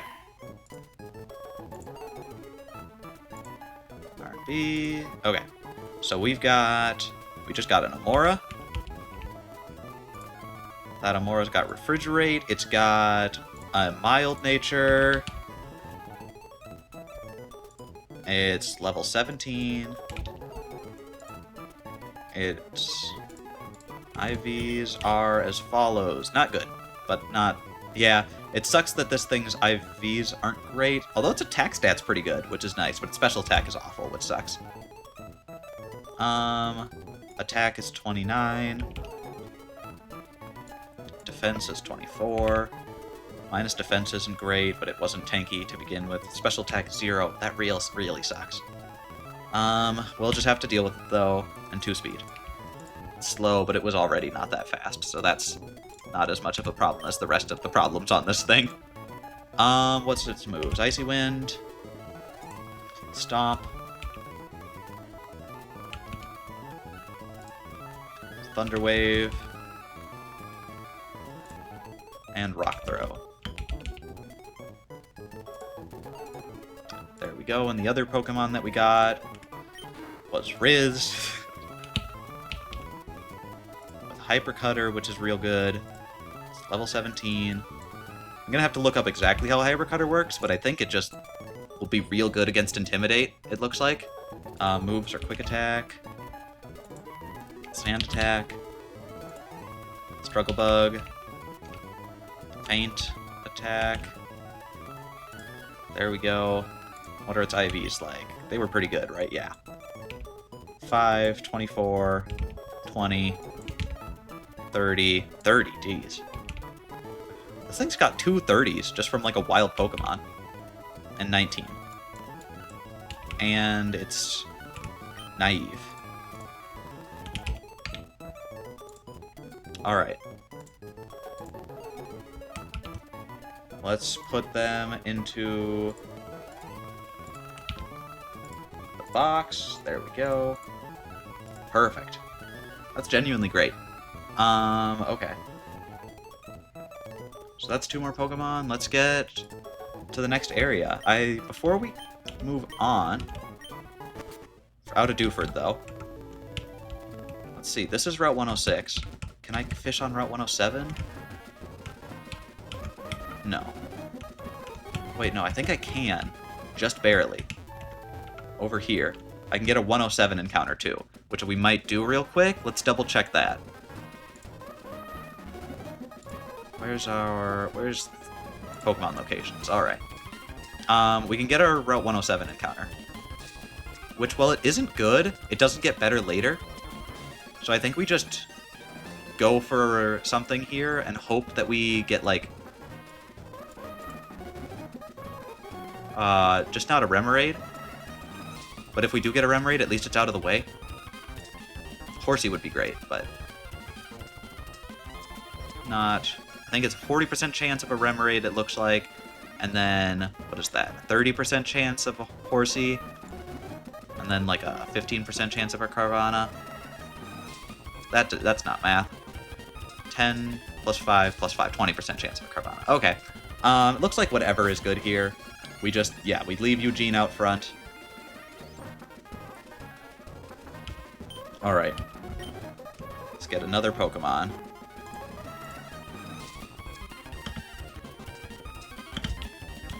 Alright. Something good.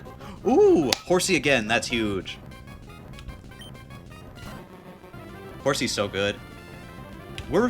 I think are genuinely, like, our box looks great right now. Bubble? Yeah, sure. Our box is so... Smokescreen? Yeah. Come on. Get in the Pokeball. Alright.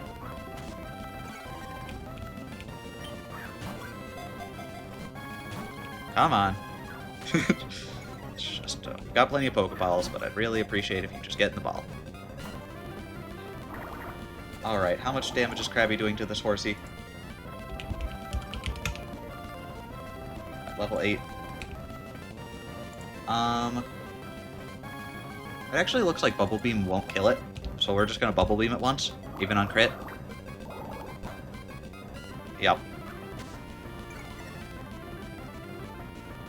Although this thing must have a pretty bad special defense if it did that much. I was just shit. Okay. That's okay, though. There we go. Now we'll go grab Horsey out. Whoops, I forgot to... Well, we'll go nickname it when we get... We can nickname it right away, but... Whoops. Alright, let's switch it out and then nickname it. Alright. We're gonna put... I think Amora is fine in the box for now. What are we gonna name you?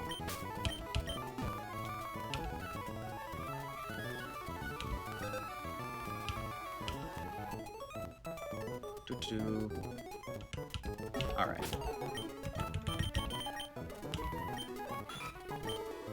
I really hope that we can nickname it, and that I didn't just screw us out of the naming. Uh-oh. Uh-oh. Let me quickly check.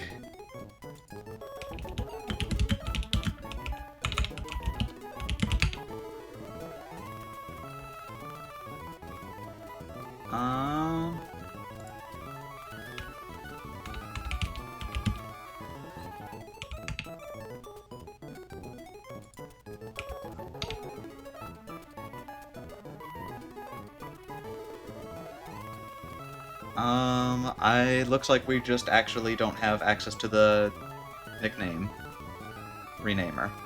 Whoops. Well, now we've just got a horsey named Horsey. Dang. We'll deal with that. I'll probably just after this check where the actual move renamer is. Actually, maybe do you let me rename? I can. Okay. There we go. We can. It's just here. Never mind, we do get to nickname it. Glad that they added that. Okay, now we actually have to come up with a nickname, though.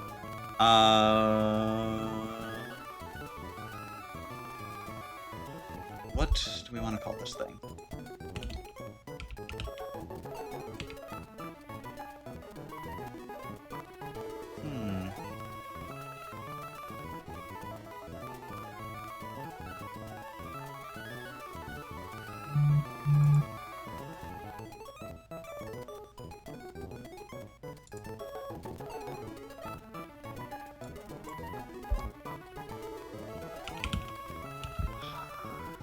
See. Can't think of anything right away. What's the, I'm just gonna check the Pokedex entries for this thing. It's a dragon, it's a dragon Pokemon.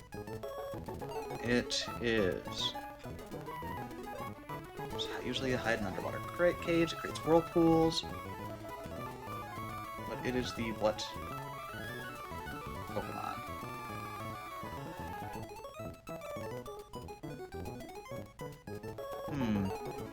Seafloor, lives in caves on the seafloor.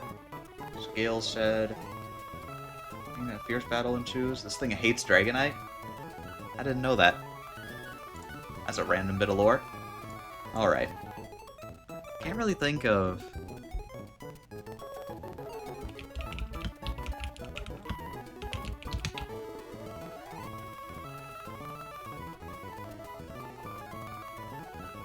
I've got nothing. There's gotta be a good name in here.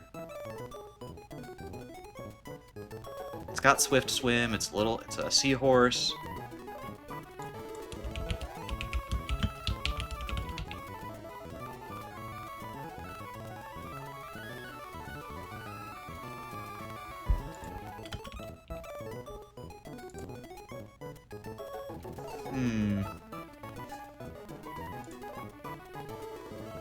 I think I only know about Caesars that male ones can get pregnant. I do know that. I can't really think of anything to go off of for like naming convention with that. The other option...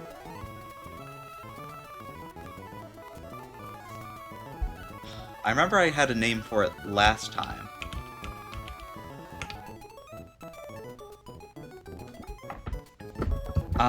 Last time I named it Longma, which is like a Chinese dragon that's like... It's like a winged horse. It's like a horse dragon. But I think I didn't love the nickname just because it doesn't quite fit.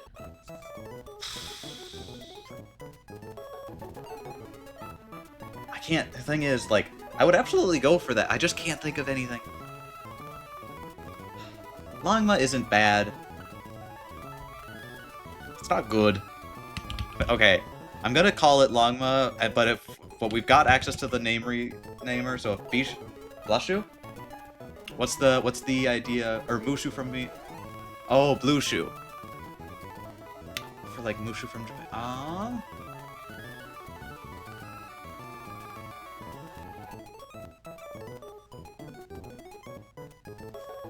What about... It's a seahorse. What if we do Horseshoe? But, like, spelled, like... mixing like a horseshoe with Mushu from Mulan, but it's like a horseshoe. There we go. We got there.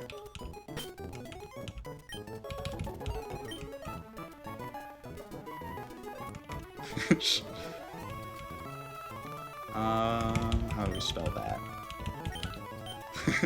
I think that looks funny.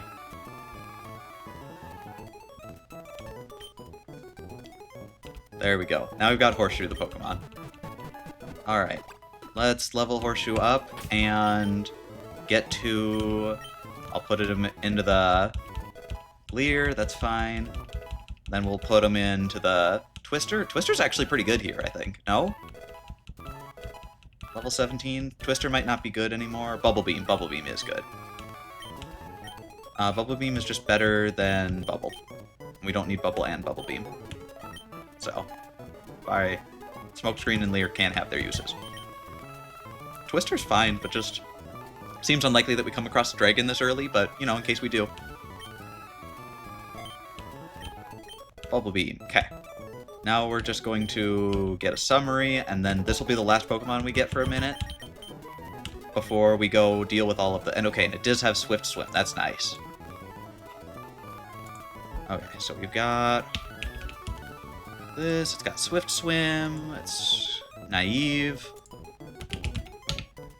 It's level, what, 17? What are its IVs like? Ooh! Not good. 1, 2, 12, 3, 31 special defense, but minus special defense. Good speed, though. It's a yikes, but at least it has good speed. But yeah, yikes. Not the worst thing in the world, though.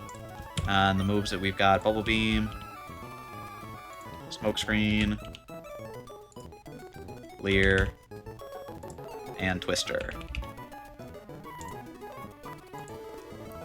Alright. Put that into the calculator, which basically just adds Horsey. There we go. Alright. That should be all of the Pokemon we get. Let's start planning for our next fight. We don't need this out front. You can go away. Wait, no. Wrong one. You can go away. There we go. Alright. So, let's see. Magikarp. And we're on from there to our next fight. Okay. So the next fight is the... Oh, what was it? I remember this fight. Because these are... And I did check it. It is the starters from... Fire... Like the Omega Red or whatever it's called. Ruby... No. Omega Red? Yeah. From the Drayano hacks. So, in order... So, this one, luckily, should be pretty easy.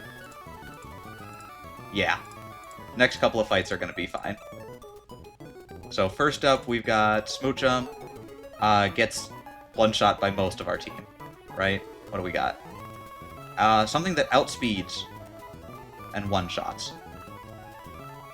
Okay, that's actually terrifying.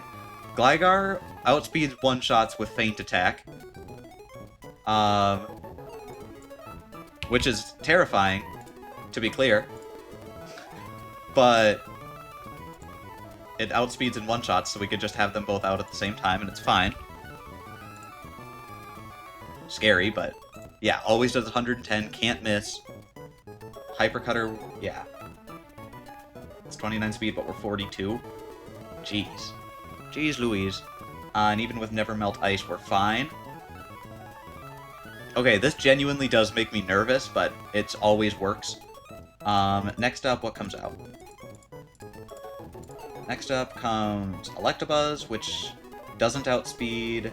Do either of these outspeed? Neither of them outspeed, which does more damage. 65, 36. Okay, so after that, it should be Elekid that comes out. So we Feint Attack. Okay. So we Feint Attack, and then what can deal with the Elekid well? Looks like Groddle deals with it just fine. Well, first, what's it going to use? It's going to use Ice Punch.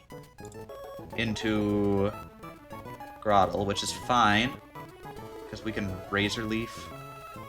Razor Leaf? How does Amora do here? We can double Stomp, and actually, it will go for Ice Punch here onto the Amora, so Amora's actually better here. And if we put Never Melt Ice on the Amora, yeah, we do even more.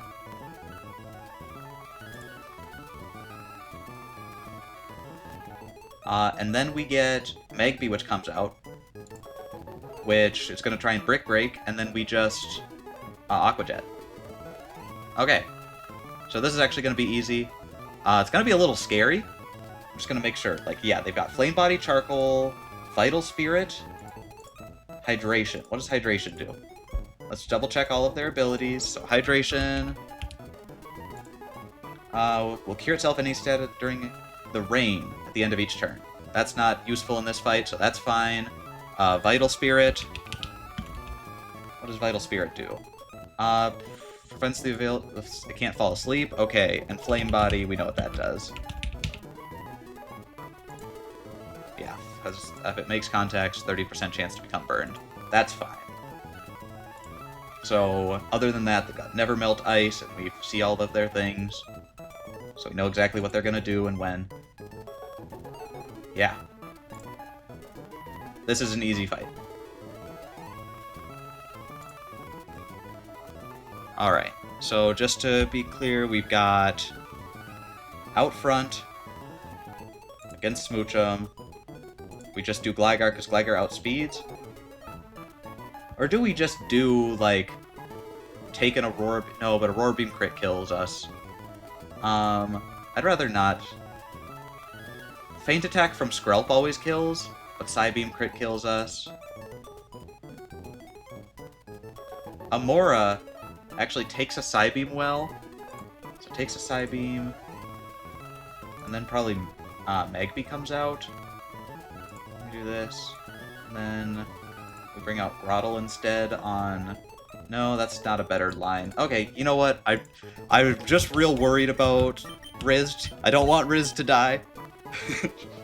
But it just shouldn't. I know I'm being nervous over it. Nothing. It's just the one shot looks scary. Horsey doesn't really have any use here. Eugene does. Elekid, we need to get both Amora and Grottle on the team. Having Forks out just to be able to outspeed is good. Eugene needs to stay on the team. Tank needs to stay on the team. Pidgeot isn't actually that good here. Yeah. Doesn't outspeed their team. Unfortunately. Only Smoochum, but Smoochum gets one shot right away. Alright. So let's do some switching around. I think we drop you off, and we drop you off. And then we withdraw Amora. And who else? You can be dealt with there. You can be dealt with by Skrelp or Eugene. You can be dealt with by basically anybody. Alright, so I think we just bring Skrelp as our backup for dealing with this Magby.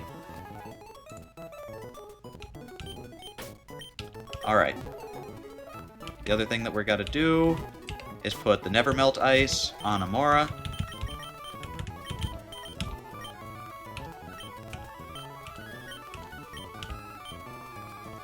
There we go. Alright. I like this. We'll heal up and we'll save and we'll go do our first fight.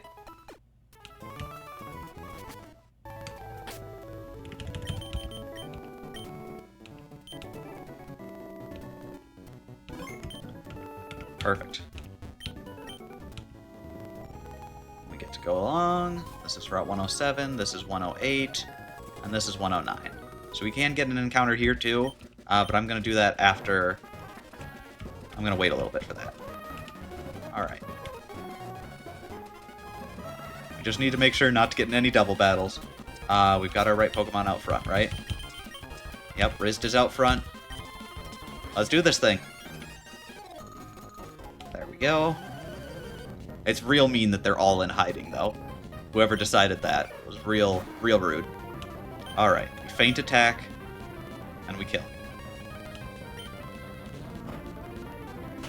Every time, there we go. Scary, but it's fine. Next up, Elekid, exactly like we expected. Here, I'll just have this up.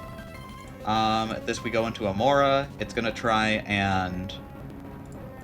Right now, we know that it's gonna try and Fire Punch. What was that? Calculate on screen? Yeah. Nope. It was just... I was thinking because, like, I was just gonna go through, but I'm like, actually, it's better if we could just see the fight. This fight isn't a hard enough one that we need the calcs up. We know what we're doing, kind of. That being said, it's gonna try and throw an Ice Punch. Luckily, the Ice Punch into the Amora isn't gonna do anything.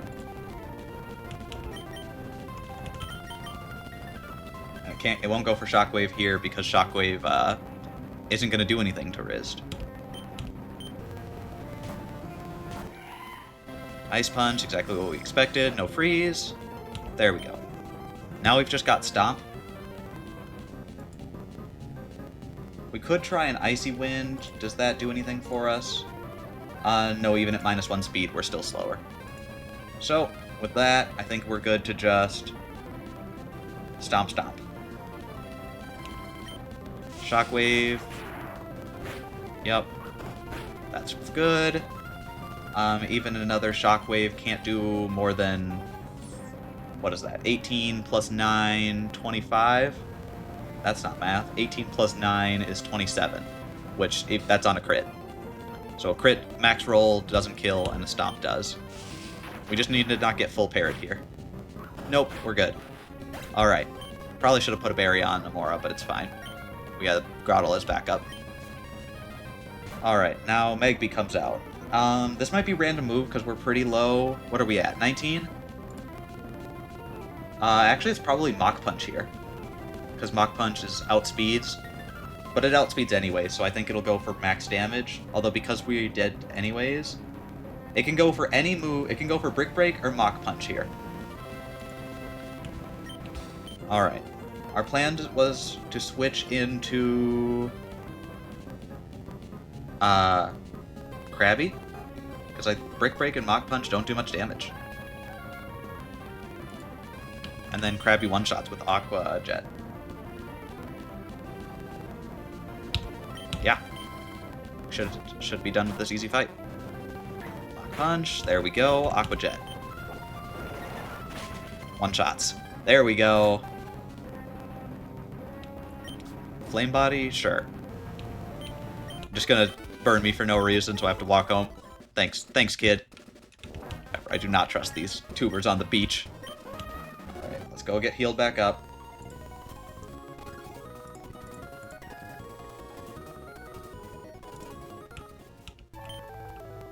Alright. Next up, we should actually have a pretty easy fight, I think. So let's bring back up the calculator. Next up, we've got to deal with Tuber Lola.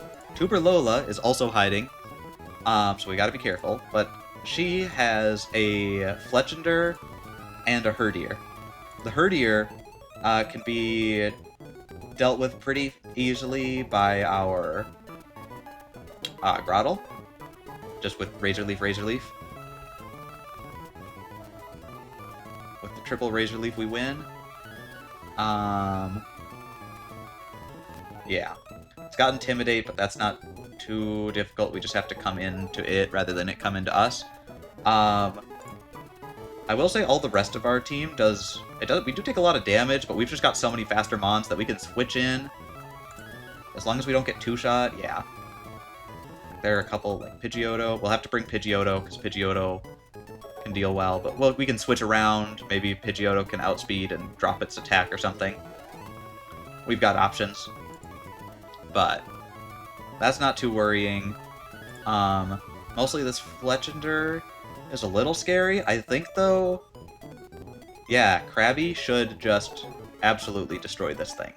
because it'll go for... It might go for Flame Charge just to try and get speed, but I think it's already faster, so it won't. So I think we can just Aqua Jet, and then we're fine. And then we've got Krabby out. We can start taking damage. I think if we just Aqua Jet a few times and then switch out, we're fine. And then we can just switch into Grottle, and then Grottle can finish it off. So yeah, we lead Eugene, and then kill it with Grottle. Just gotta be careful of our health and make sure that we're paying attention. So that's actually, we don't even really have to make any adjustments to our team, I don't think. Yeah, because is there anything, like, better? We need to bring Pidgeotto. In exchange for what? Who's bad here?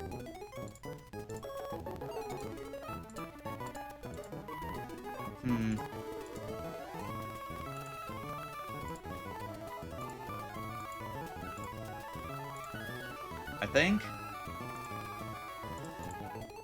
Unfortunately, it doesn't look like Mitz does anything in this fight. So I think we leave Mitz behind now for Pidgeotto. There we go.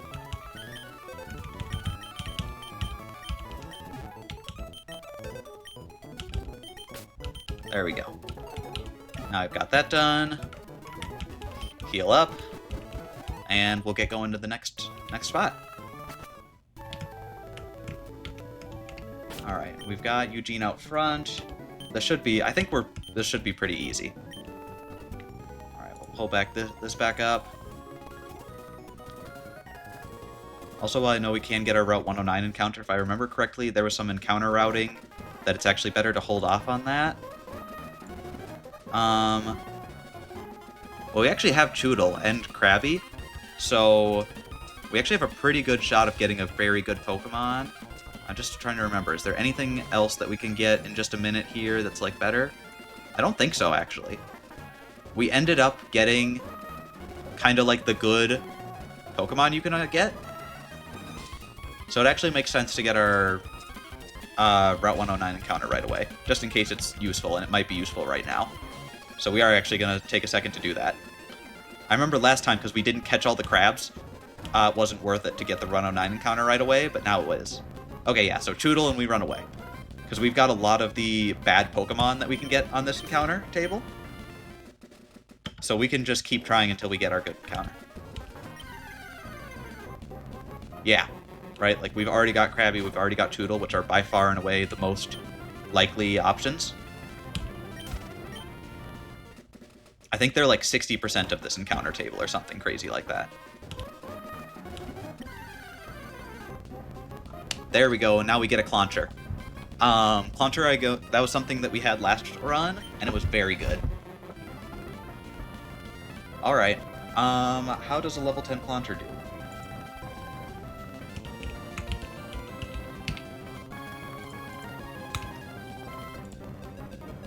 Against Krabby. Not too shabby. I think we can hit this thing with an Aqua Jet, and that'd be the best thing that we can hit it with, yeah.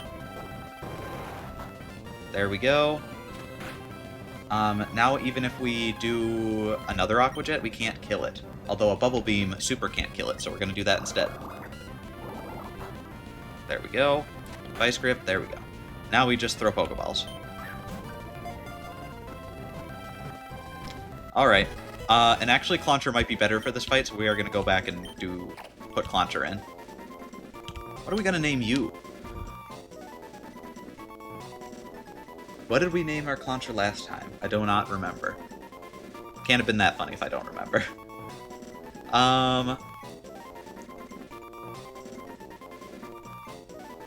Let's see. It's a sniper. It's a sniper lobster. I feel like it's more of a sniper than a lobster, though.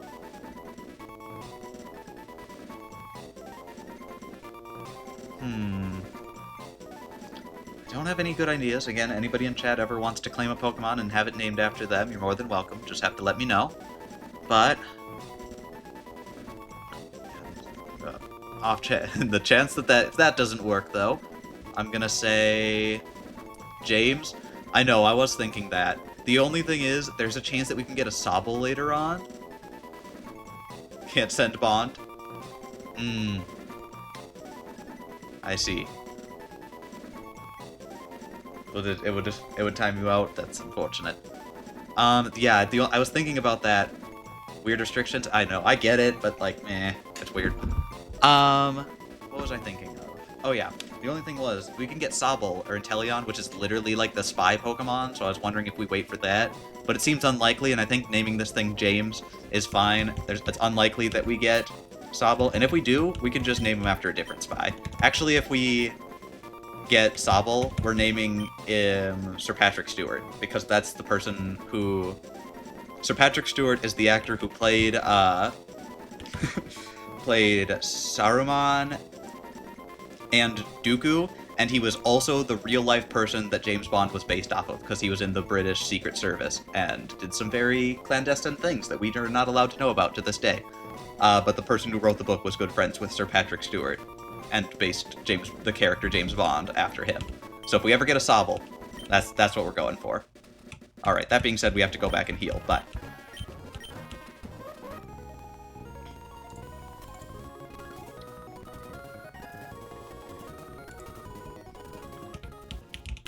So get a Clauncher.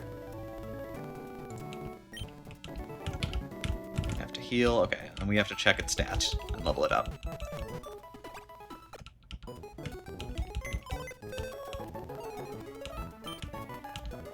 Positive Pokemon, we're gonna just briefly put Forks Array with the Drawing Clauncher.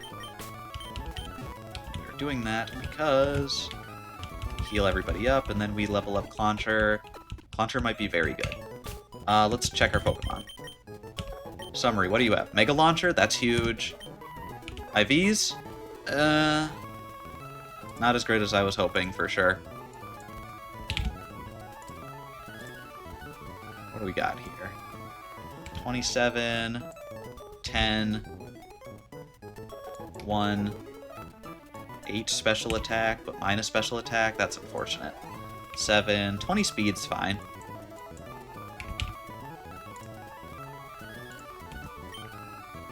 What we got? Aqua Jet, that's staying on. Water Sport isn't, Vice Grip isn't. Alright. Actually, I think we're just going to leave James at level 10. I'd like to have one Pokemon that's a little lower leveled, just in case we need to, like, bait out a move or something. And we know that we can win with our previous team. So, James is going to stay in the box for a little while.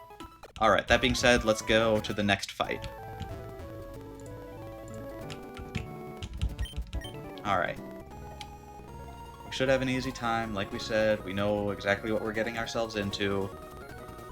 The Fletchender. Tuberlola.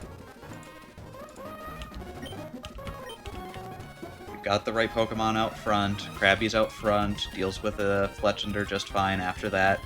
We'll deal with it with, hopefully, one more hit from Krabby. Or Eugene. And then we'll bring in Groddle to finish it off. Alright. Being said, we're gonna walk a little bit this way, and I think the child is hiding under the red balloon. Nope, the green one. That's okay.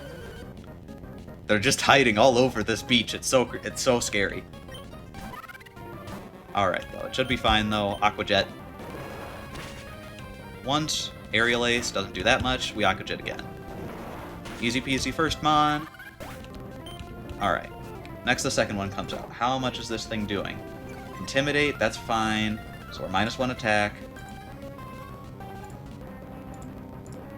Alright. What's it gonna use? It's gonna use Headbutt. And it sees that does 35% on a high roll, which is 13 damage. We can't beat crit, so we can actually probably stay in for 2 moves here. Even with the attack drop, Aqua Jet's still our best damaging move. Headbutt. Yep. Max roll 13.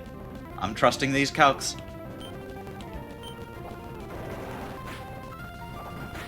Ooh, Shell Armor. Alright. Now it's gonna... And now it could use a random move. But no matter what, I think we come in with Groddle, and we deal with it. Should be Razor Leaf with no problems. Alright, Rock Smash, that's actually great. Defense Drop, that's actually less than great. Or is that scary? Alright, so I got the Defense Drop. Now Ice Fang's doing 43% damage. That sucks, and it's faster. Crit. Oh. Alright, that Defense Drop's gonna matter, because now Ice Fang crit can deal 36 damage. So, but we know that we're taking an Ice Fang, so I think we can come into Ice Fang with Amora. Tank has shell armor. No, you're right. I don't even have to worry about it. It can only do 24 damage. Is that correct?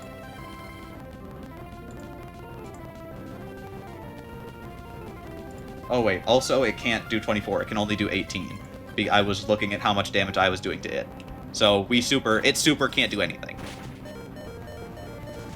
Yep, 18 damage there. So it did max roll, but we're fine. Alright. Good call there. Alright, now we get out of here.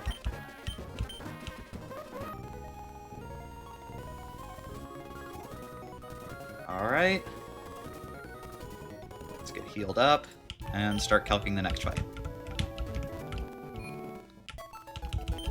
Perfect.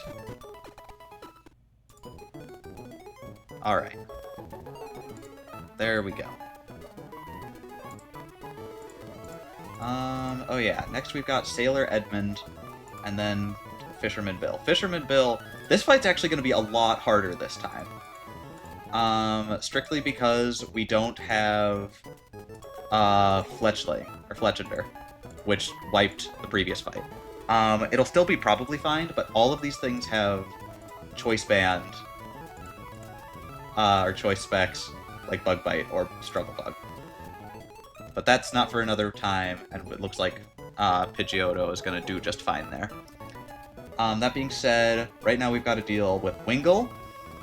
Wingle's got Air Cutter, which will do Water Pulse. Okay, but we've got Rock Throw, so it looks like Amora comes in, deals with Wingull just fine. Will it use Rain? I never know when these things use Weather.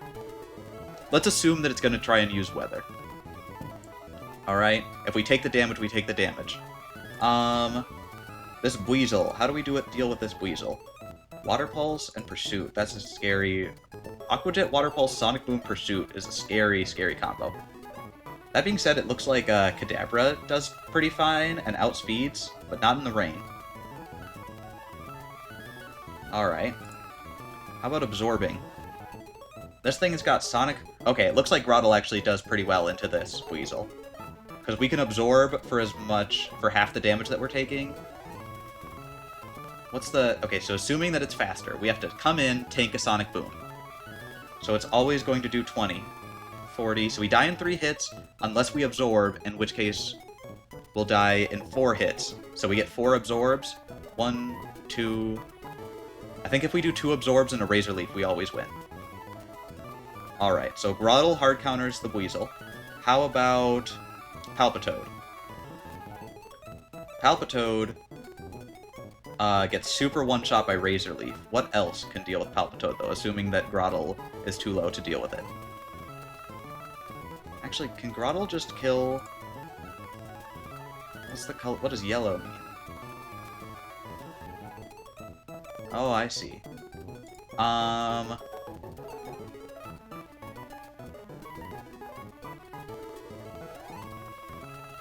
I think we Razor Leaf absorb. If we have Groddle out, how much damage will Air Cutter do? 24. If we take 24, we're down to 31. And then we gain some back from Absorb. Let's say minimum worst rolls 32, like assuming we get like just one less than one-shotting. and assuming it puts up Rain and then Air Cutter. If it goes Air Cutter first, and we use Razor Leaf, then I think we're not even worried, because then these guys will be slower and we're fine. That being said, I'm just wondering what keeping Groddle out the whole time does for us. If we Razor Leaf kill, and it goes for Rain Dance, that's best scenario. Because then, even though these things are outspeeding, and it's raining, we're doing so much damage with Razor Leaf that, like, it doesn't even matter. We can absorb Razor Leaf, or even just Razor Leaf. If we're already out, we Sonic Boom, Razor Leaf. That's good, and then I think taking some absorbs in there would be good. Because if we absorb Razor Leaf is better. No, I think we absorb if we absorb. 30, 60, 90. We'll have to check how much damage we're doing each time. I think that's good. Alright. Otherwise, what are other options? We have to remember it's got Aqua Jet and Pursuit. Pursuit doesn't do that much damage, though, unless we're switching out, in which case it does. Right, if we're switching out, yeah, it'll do double damage. Okay. Have to remember that.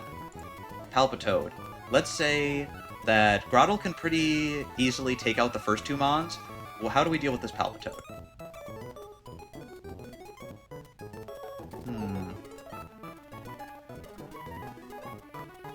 Especially in rain. Thing's pretty tanky.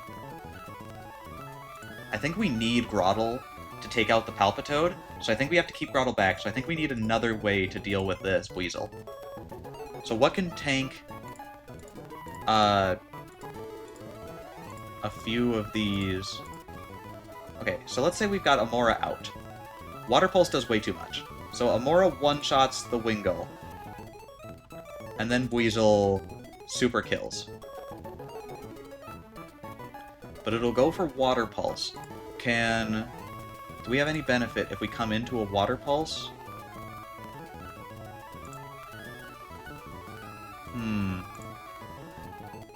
We could also bring out Horsey with Swift Swim, but we're still slower. That sucks.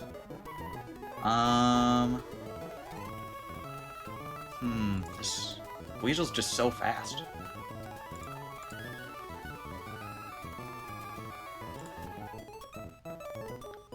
Alright. Yeah, especially in the rain. Because I'm assuming this thing's always going to set up rain.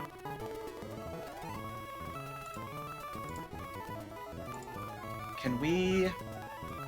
Ooh, that's a terrible range. We don't want to go for Max Roll Confusion. Because Max Roll Confusion outspeeds and kills. That would be real fun. Because then there wouldn't be rain.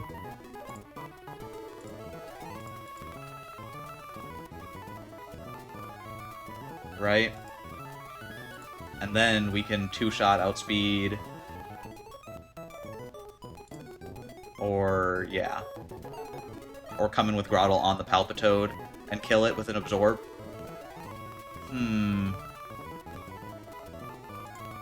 But yeah, that relies on some not so good. Oh, it's just such a bad range. I wish we could do just a little bit more damage.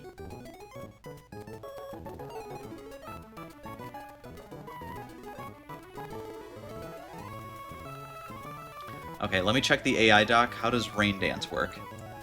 When does it want to go for it?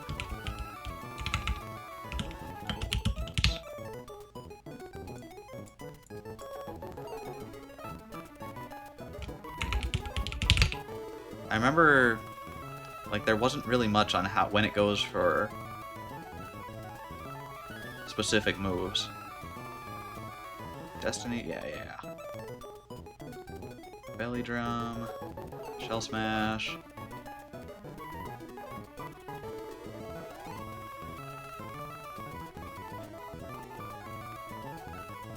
Defensive setup, or offensive setup.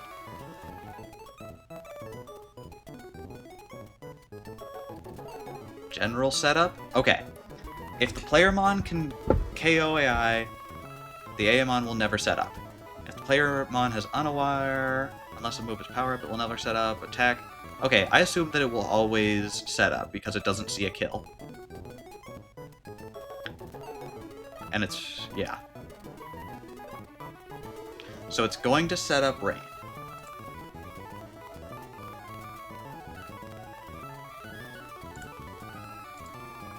So it's gonna set up rain, and then it's gonna deal, and then it's gonna die to a Razor Leaf. If it doesn't die to Razor Leaf, let's say we're going to take an Air Cutter.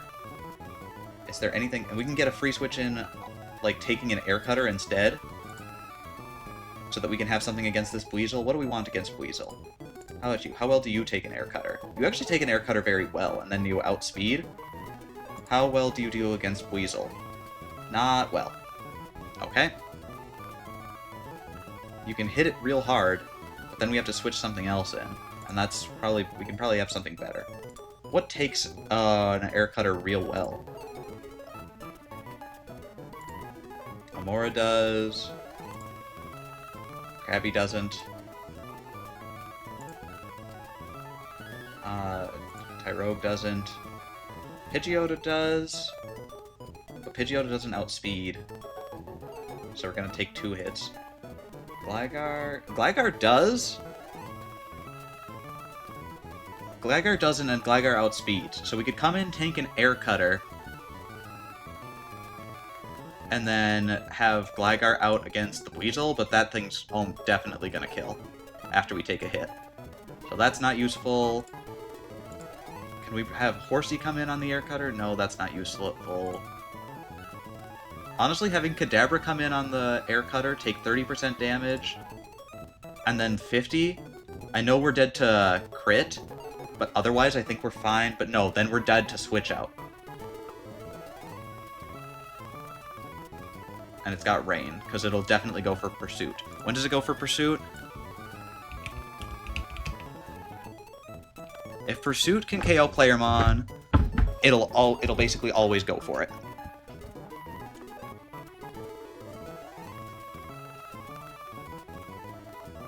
Yeah. If Pursuit kills, it always goes for Pursuit. And if it's doesn't kill but would kill, if we switch out, it might go.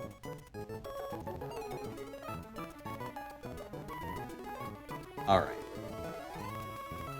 Yeah, as soon as we get hit by this thing, it'll start going for Pursuit.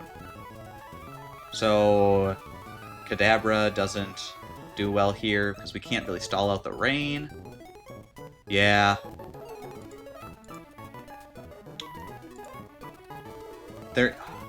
I think there's a small chance that it doesn't go for Rain Dance, but we can't really plan for that.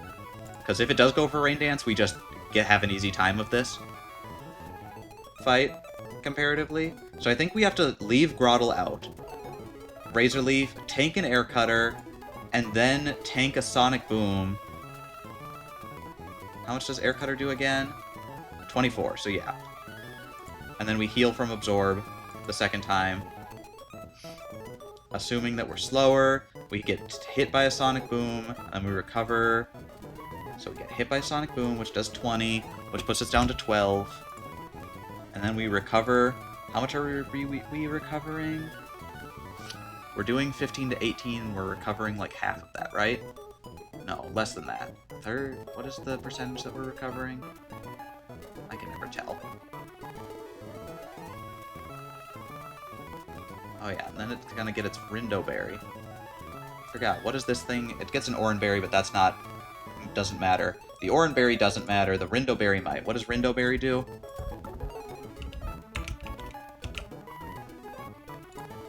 Weakens a super effective grass-type attack against the holding Pokemon. Oh, I was wondering, so... Actually, if we absorb, and then we get rid of the Rindo Berry, then the second absorb does way more. And we're actually recovering as much as we're taking from Sonic Boom. That's actually huge. What's the last one have? Last one has got a Lumberry. So if we are in, we've got 35, we hit it, we're down to 12. And we just had pool noodle damage? No, right? Alright, that's actually huge. Yeah, so I think we're fine here. I think Groddle should be able to deal with this. Weasel then, with that kind of damage. We might have to switch out against the Palpitoad, but we just switch in something that can deal with Sludge well.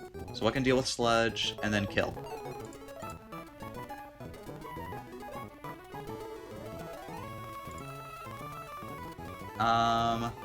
Doesn't really. Gligar, doesn't really. Doesn't really. Doesn't really. No. Just nothing deal with... Okay, you can come in, take that, do Air Cutter. We might have to switch out several Pokemons taking Bubble Beams and doing switch-ins against this. So, okay. To kill the first two, we just need Grotle. After that, nothing can outspeed this in the rain, so we just have to have something that can take in Sonic Boom, and then one other hit. So Grotle can, what else can? Just in case I'm wrong and something messes up. What can take a Sonic Boom and one more hit? Choodle. Choodle can take a Sonic Boom and one more hit to deal the last bit of damage if we need to. So we'll have to bring Choodle, or what else do we have?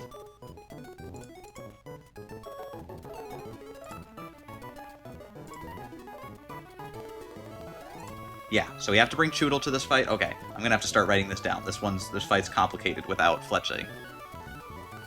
Alright, so our plan is... lead Grotle, Razor Leaf, then Absorb if necessary, against the Wingull, then Absorb against the Weasel. Again, we could also do, like, real well all of a sudden randomly. Because if we kill that Wingull in one hit, this fight is free. It's the damage that we take from that Air Cutter that might screw us over. Okay, other than that... Absorb against Weasel... Choodle as backup, if necessary to kill. Last time, we've got to remember, though, what's the number that we're killed by Pursuit? If we are at 6 damage or less, we can't switch out with Grotle, because it will Pursue. So that's the number. We have to be careful of 6 damage. And even then, there's a chance that it might go... If it sees that Pursuit won't kill, but some other moves will... Do you have Oran Berries to spare for Grotle? Yeah. Yeah. We're pretty close, you're right. We're pretty close on, like, how much damage we're gonna have. So putting an Oran Berry, yeah, we've got 146. And we'll get more later, too. So... there we go. We give Tank an Oran Berry to hold. That'll be good. What else? Okay, so we have Tank out front. I think this is actually our best team, except that I think Rizzed is real bad, and I think we'll switch Rizzed out for Choodle. I think? Yeah. Well, Rizzed definitely shouldn't be here, and Choodle definitely should. There we go. Choodle, because Choodle can take just a little bit more damage and can deal the last bit of damage to the Weasel if necessary. At which point, what do we need to do to kill Palpitoad? Just a whole bunch of, like... Horsey would actually be pretty good, just because Horsey will outspeed in the rain. And out-damage. Horsey outspeeds and 2 shots. Which is real funny.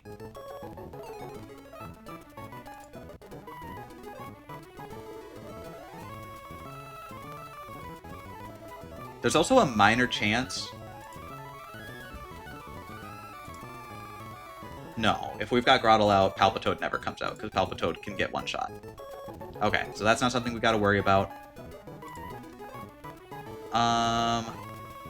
How are we killing this Palpitoad? Assuming that Groddle is dead, or not dead, but too weak to come out. What do we need? We need a mix of Pidgeotto's good, Kadabra's good. No, Kadabra's bad because it gets 2-shot. Unless we can come in on a Sludge. So if we can bring Kadabra in on a Sludge, we can do 1 Confusion. And then we'll switch out because it'll be Bubble Beam into, what, Horsey? Horsey takes a Bubble Beam okay. Not well. But Horsey outspeeds, and then we'll do the rest of the damage. So we need Horsey on the team. And looking at it, Amara isn't useful in this fight. Although is Krabby? What about Krabby? How useful is Krabby? Krabby's also not good.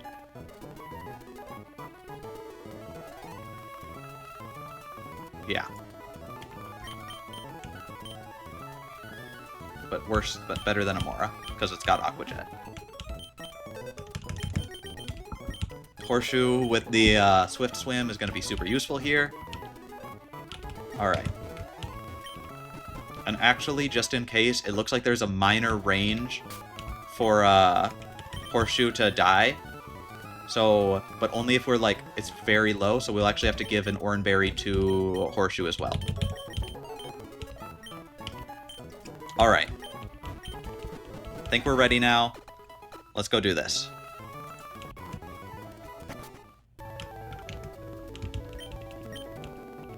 I believe. It's gonna be great. Alright. This guy right here.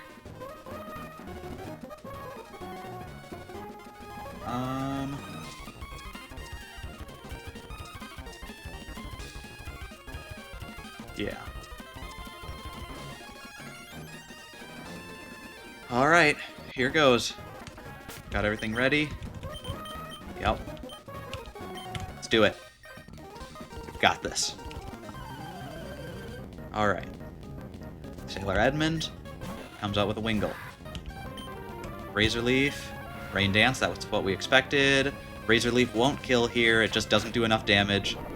Yep, so the Oran Berry goes off. The Oran Berry is actually good for us, just because that means Absorb.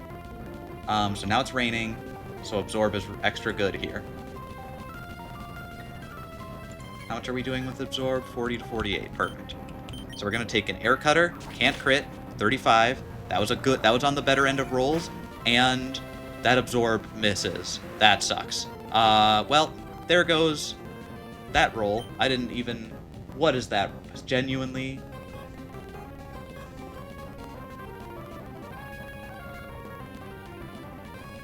No, wait, why, how did that even happen?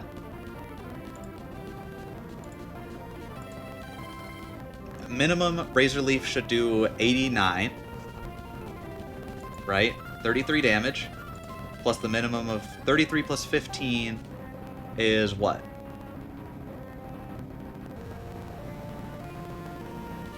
Oh, the Oran Berry. I really thought that we were still totally in range, but the Oran Berry just on 1... That must be 1 HP then. Because then that's minimum rolls both times and 1 HP. That sucks. Alright. Well, we know it's going to Air Cutter. Do we want to switch out here?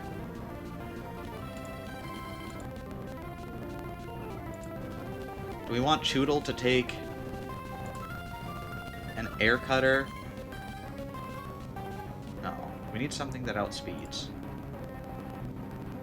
Do we want Horseshoe? We don't want Horseshoe to take an Air Cutter. Do we want Kadabra to take an Air Cutter?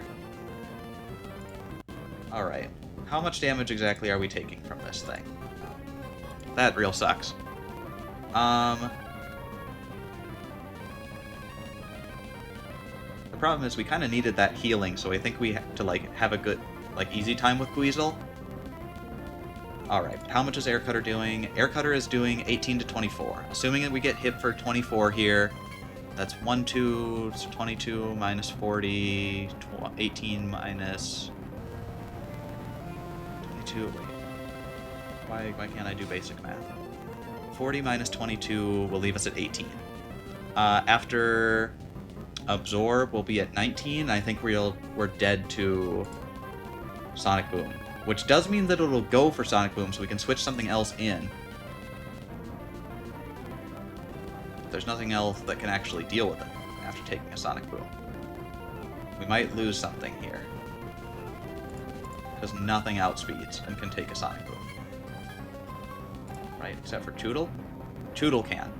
That was our plan. Okay, well, we're gonna have to rely on Tootle for some chip, and then come in with something else to out... Yeah. Alright, so we absorb here. Air Cutter. 22. Okay, it did minimum damage. That was huge. Actually, 33 is exactly where we hope to be at. In worst case scenario, so we can still stay in for a turn here. Alright, so Weasel comes out against our Grottle.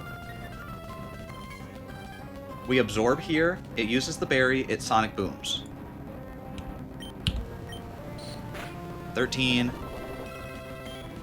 Used its Rindo Berry, we absorb. How much do we do? How much do we heal? 21. That might be huge. No, 21 is huge. That means we were... 21 puts us exactly out of range of Sonic Boom. That's so huge. There's a chance that it goes for Pursuit. That would be worse for it. There's a chance it goes for Water Pulse. That would be worse for it. Never punished. Genuinely.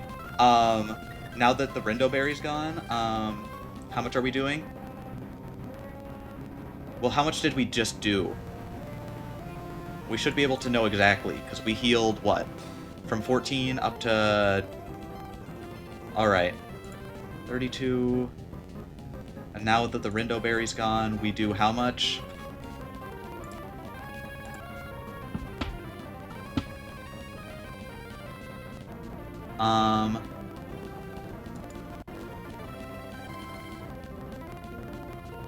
Alright. We should be good here to absorb again. Sonic Boom. 1 health is so scary, but it's fine. And we do all the damage. Okay. That's huge. That's so huge. Okay. Now Palpitoad comes out. Palpitoad is going to use Sludge, which deals 16 to 20 damage, so it's always going to kill. That's its only move that kills, though. The rain stopped.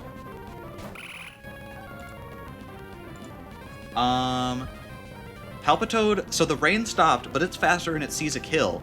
So that means we can come out with basically anything now to have an easy time of killing this thing. Because it's going to set up... If it doesn't kill something, it's going to spend a turn setting up rain. So we just need something that, like, 2-shots it. Kadabra might...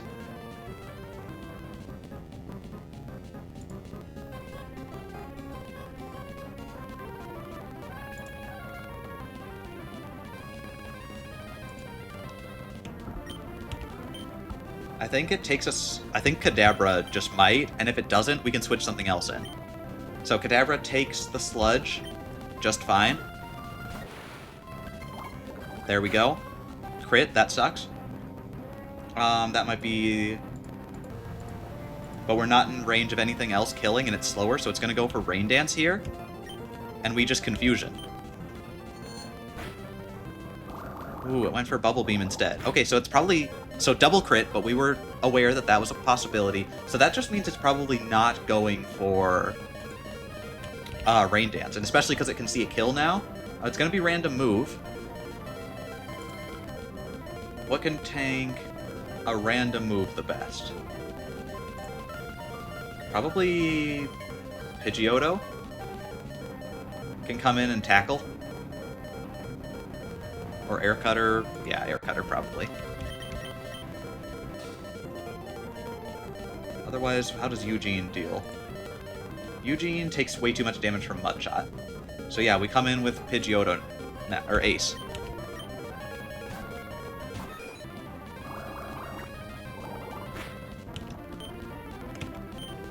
And we just Air Cutter.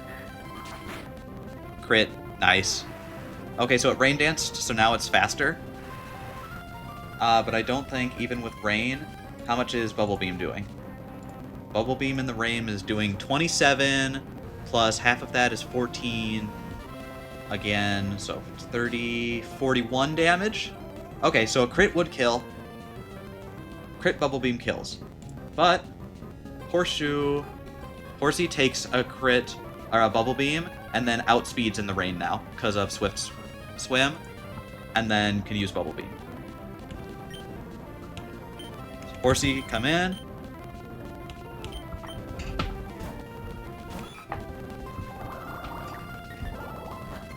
There we go. Rain continues to fall. And we Bubble Beam. There we go. That is another fight done. Huge. Alright, now we're leaving. Alright, that's another one done. That's very huge. Alright. Heal up. Now we got the next fight to worry about. The next fight should actually be pretty easy. It's a bunch of choice band bugs.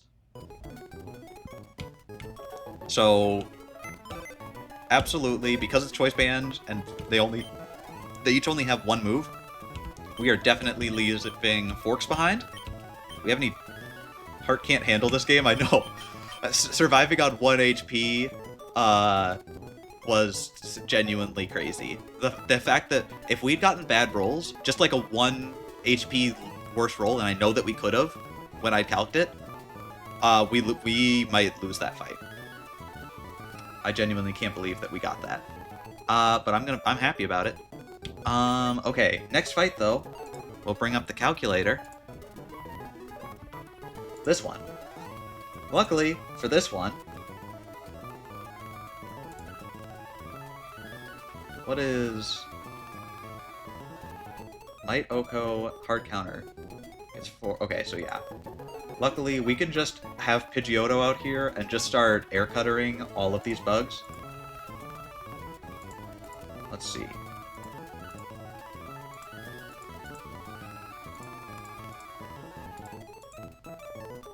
Yeah. The other thing that we bring... Who else do we bring? It looks like between Horsey... Okay, wait, no rain.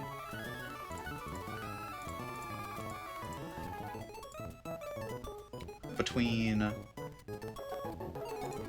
Pidgeot, I think we bring...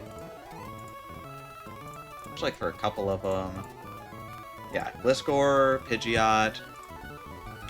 So who definitely aren't we bringing? Grotle just isn't worth it here. Tootle doesn't look very good ever. Tootle, you're staying behind. Alright. And I think Kingler isn't. Pidgeotto's out front. Horsey looks like it can outspeed, so that's useful. Who else outspeeds? Rizzed works here. Who else walls most of these Pokemon? Looks like Krabby can be useful sometimes. At the very end, looks like Skrelp can be, or actually... Yeah, Skrelp and Amora looks like they have their uses. Yeah, so this is our team. This fight should be stupidly easy. We've got very good bug-type encounters. Or anti-bug-type encounters, let's say. We don't even really have to prepare for this. They are all Shield Dust, Choice Band. Let's just double check I remember what Shield Dust does.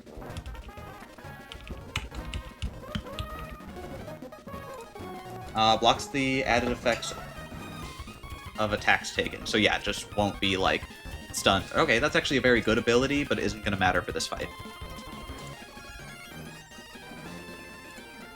Alright. Goodbye. Thank you. Alright. Fisherman Bill would like to battle. Absolutely. Let's deal with all of your Caterpies. Just air cuttering. Nice. That wasn't a guarantee. None of these are guaranteed one-shots. Cheap viewers? Nope. We only take quality viewers here. we go.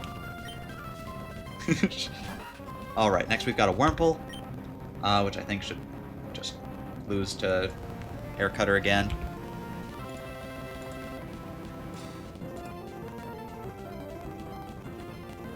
It never gets one shot, but it never does much damage. Unless we crit it. Bug Bite, there we go. Air Cutter. Crit. Of course we get the crit second, but whatever. Scatterbug. This one also is probably not one shot. Unless we crit. Yes we do! Increased crit. There we go. Free. Gonna knock on wood a little bit. Now Blipbug also doesn't get one shot. Probably, unless we crit. Nope, that's okay. Struggle Bug does a little bit more damage. Ooh, lowered special attack. That doesn't matter. There we go. Crit, of course we get it again. Second, and last out should be Weedle, which has a chance to get one shot, which is why it didn't come out previously. But it can't do anything to us. And we crit. Wow. That was like I think that was like 6 crits in that one fight. That's insane. I know that it has increased critical ratio, but not by that much. It should be 1 out of 8, not 8 out of 8. Whatever, I'll take the good luck. Hopefully that I didn't just use up all of it on that random fight. Ace was just hungry, absolutely. Ace hasn't had much chance to do much this game. There we go. Let's heal back up. Okay, well that was an easy fight. Now we can get right into the next fights. Okay, if we remember last time, this is where we basically lost the run. Because we fought these two as a double battle. We're not going to do that this time. Alright, so out first, we've got Ambipom, or Apom. It's got Fake Out, Aerial Ace, Double Hit, Sand Attack. We luckily have Gliscor, which should outspeed and kill this thing in 4 hits. We do take a Fake Out, and then we're taking double hits. Which is a little scary. But I think we're still winning. If we ever get crit, that's unfortunate. It's got a Silk Scarf, so we don't have to worry about items. It's got Runaway, which isn't useful. Let's see, what else do we have? Got all of this. Do we have anything real useful for the rest of this fight? Let's see. Nidorino. Nidorino, how do we deal with that? Nidorino can get one shot. So we're not going to bring Nidorino there. Looks though like Pidgeotto does just fine against Nidorino. If we ever get poisoned, that sucks. I wonder if we could probably try and put a Poison Berry on Pidgeotto. But we can just be Air Cuttering. I don't think that's a word, but it's fine. We could also try lowering its attack. No, but it's still got Venoshock. So that's not worth it. So we just... well, we do have Silk Scarf on this thing. How does that change how much damage we're doing? A little. 34, 68. It does give us a chance to 3-shot, but it's unlikely. Alright, what about Luxio?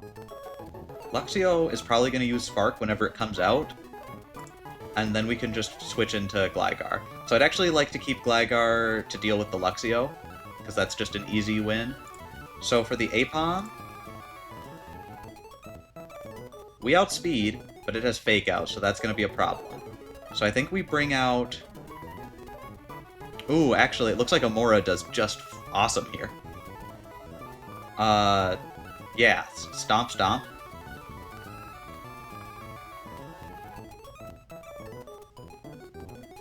Yeah, even with Fake Out and double hits, I think if we just, like, Stomp Stomp, we're fine. Especially if we give it Never Melt Ice. Which it has on. Okay, yeah, so we always 2-shot with Amora. So Amora's out front to deal with the A-bomb. Next up, then who's up next? Probably... yeah, it'll be Nidorino, because Nidorino can one-shot. Actually, both of these can. And they both outspeed, so it'll be in turn order. Perfect. So after Apom, it'll be Nidorino, which will come out, which we can try and just use several Pokemon. I think we'll just try going Skrelp first, because it looks like Feint Attack just does a lot. Yeah, Feint Attack, and then we'll switch to Pidgeotto to finish. Well, okay, so we'll half kill it with Skrelp, and then do the other half with Pidgeotto. Silk Scarf Tackle. And then the benefit of that is that then we have Pidgeotto out against Spark, so that we can switch into the Spark from Luxio, and then just Feint Attack it with Gligar. Alright, I like that plan. So, out front, we need Amora. In the back, we need Gligar, Rizd. We need Rizd. We need... what else?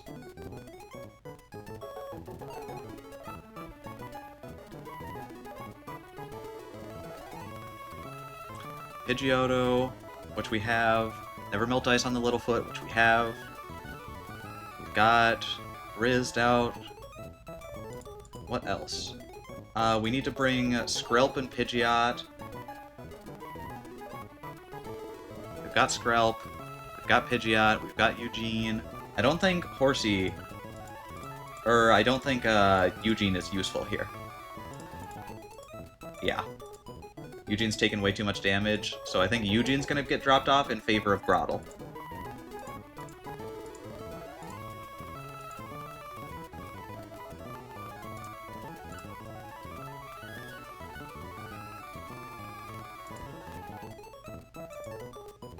Or Krabby's gonna get dropped off in favor of Grotle.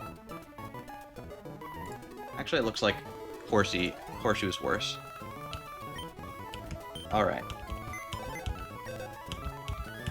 Depositing Horseshoe for Grotle.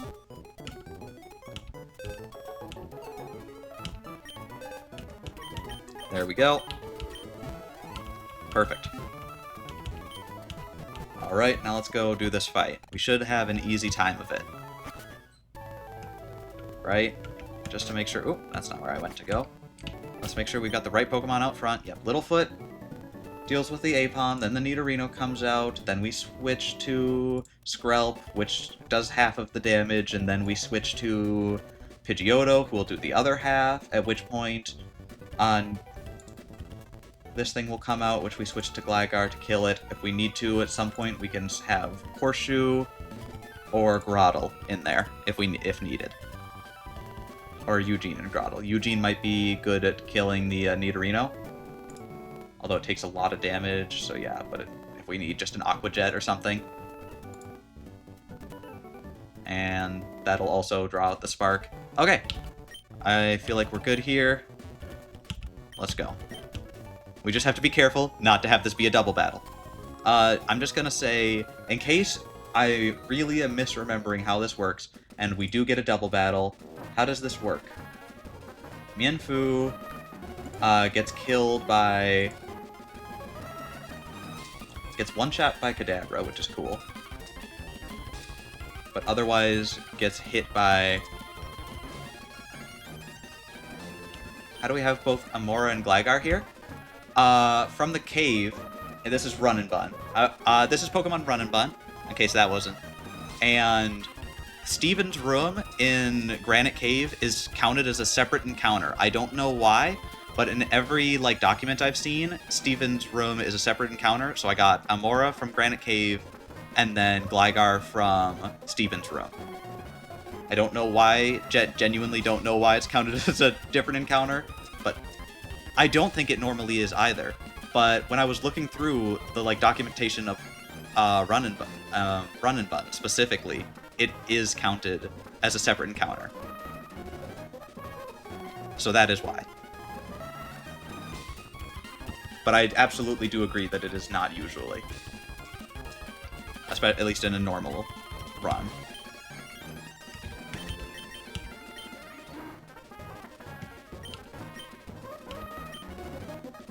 Check where you met the Pokemon. They would both say Granite Cave. They do. Okay, so yes, you are completely right, and I do not want my run to be invalidated. One, I don't really believe this run's going anywhere, in particular, just because I haven't played the game enough to understand, but basically my reason for thinking it would is because Granite Cave and Steven's Room are different encounters. Again, I would agree with you if I was playing the base game, because they don't differentiate, but for some reason this does. That's at least my 2 cents. If it doesn't, it does end up like invalidating the run from the Hall of Fame, I would be very sad. But as far as I'm aware, it doesn't. But I do agree that normally it would not be counted. What did we get from 106? 2. Forgot to put in our encounters here. Nope, no more.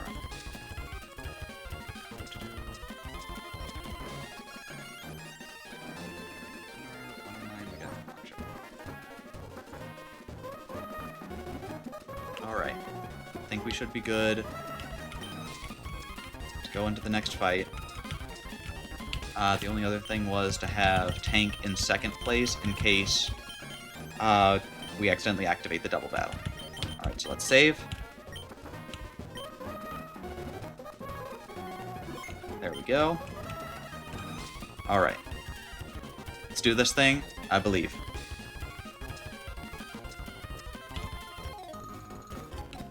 Alright, so good. We just got the single battle this time. Not a disaster like last time. There we go. Alright, so double stomp should kill this thing. Fake out, that's fine, that's what we expect. Flinch, now we stop. Sand attack, that's not what I expected. Alright, now we just need to hit one more. Perfect. Stomp again, nice. Switch overlay, oop, good call. There we go. Now, Nidorino's coming out. That's what we expected.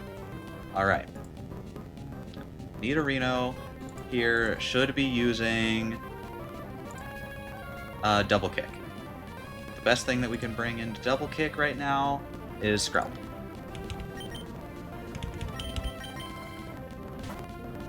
There we go. Yep, doesn't hardly take any damage. Nice. Now the most damage we can do with Skrelp is Feint Attack. Sand attack, that's fine. Feint attack always hits. Black sludge, that's fine. Poison tail, yep. Just don't poison. There we go. It's okay. It's gonna get black sludge a couple times here. Double kick. It's going for double kick again. Why is that? I guess it is just barely a damage range, but that must have been max roll, double kick, min roll, poison tail. Both times, dang. Okay. Feint attack.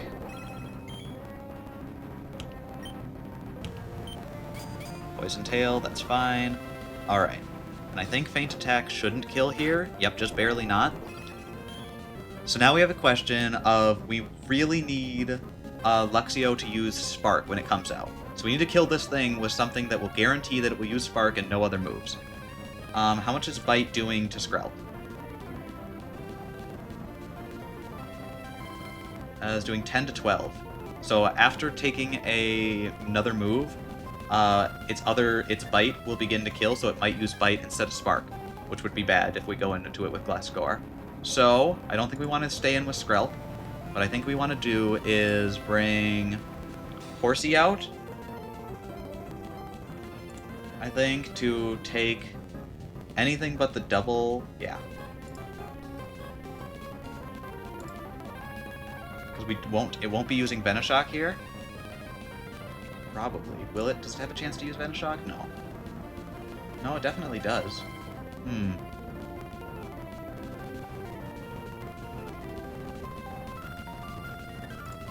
We could also bring out Pidgeotto here. So no matter what it uses, we take 30, we outspeed, we kill, and then, yeah, so we have to use Pidgeotto here. There we go.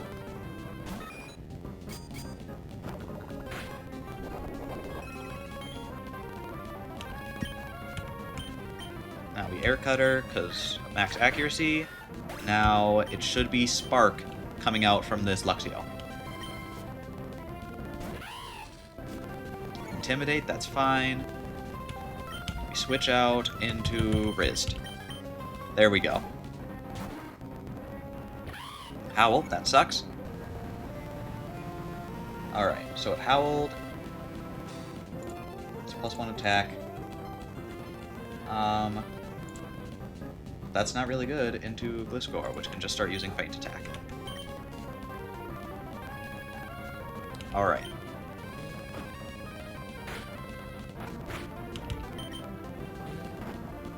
There we go. Feint Attack. And one more. Because we're faster, the bite flinches don't matter. Sweet. And that's another one done. Alright, now we gotta go heal, though. Alright, that kid almost killed us last time, so much better. Now we've got the next one. I'm just gonna pull that up right away. While I'm heading to get everybody healed up. This next fight should actually be a little bit easier, just because we outspeed and one-shot the first Pokemon. Every time. Which is very good. Then after that, it'll be this and then this. Neither gets one-shot, but neither outspeeds. Does either do more damage than it takes. It looks like it'll probably be Flaffy after the Mienfoo. Yeah, because this thing is doing less damage than it takes, whereas this thing is doing more damage than it takes on some rolls. So I think it'll be the Flaffy, or honestly it could be either. I'll have to check. This will be a good note to see what the AI does, but we'll have to remember that. That being said, first up is Kadabra. Next up, how are we going to deal with the Nidorina? I think basically the same way we dealt with the Skrelp, except it's got Shockwave for coverage.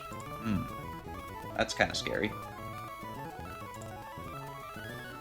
Yeah, that's actually real scary.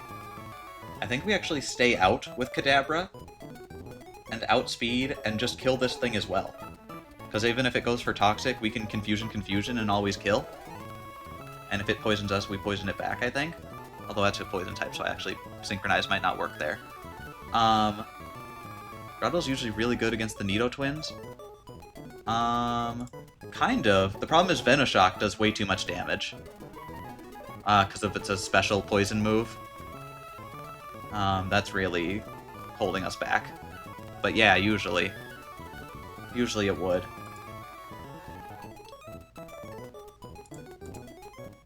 The lack of the shell armor is super useful. But because, yeah, Venoshock just does so much. But it would be really good to, like, have Grottle out for the next one. Yeah, actually, looks like Grottle just walls the Flaffy and outspeeds, and it looks like Gligar does as well. But it looks like Grottle walls a little better and does a little bit more damage, so I think we'll bring in Gligar. Or, okay, so Mienfoo and Nidorina should both die to Kadabra. And then we get to clean up with Grottle, Gligar, Amora, Tyrogue. Tyrogue just for the fake out. Alright. What Pokemon of those do we have on our team? Not all of them. Okay, let's put some Pokemon away.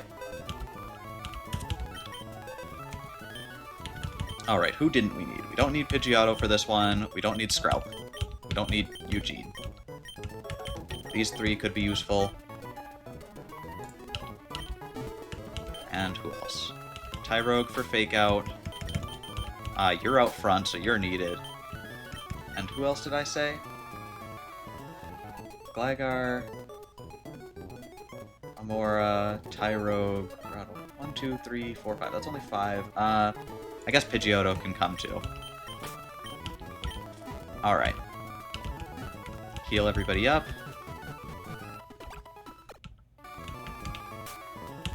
Make sure that we've got the correct forks out front.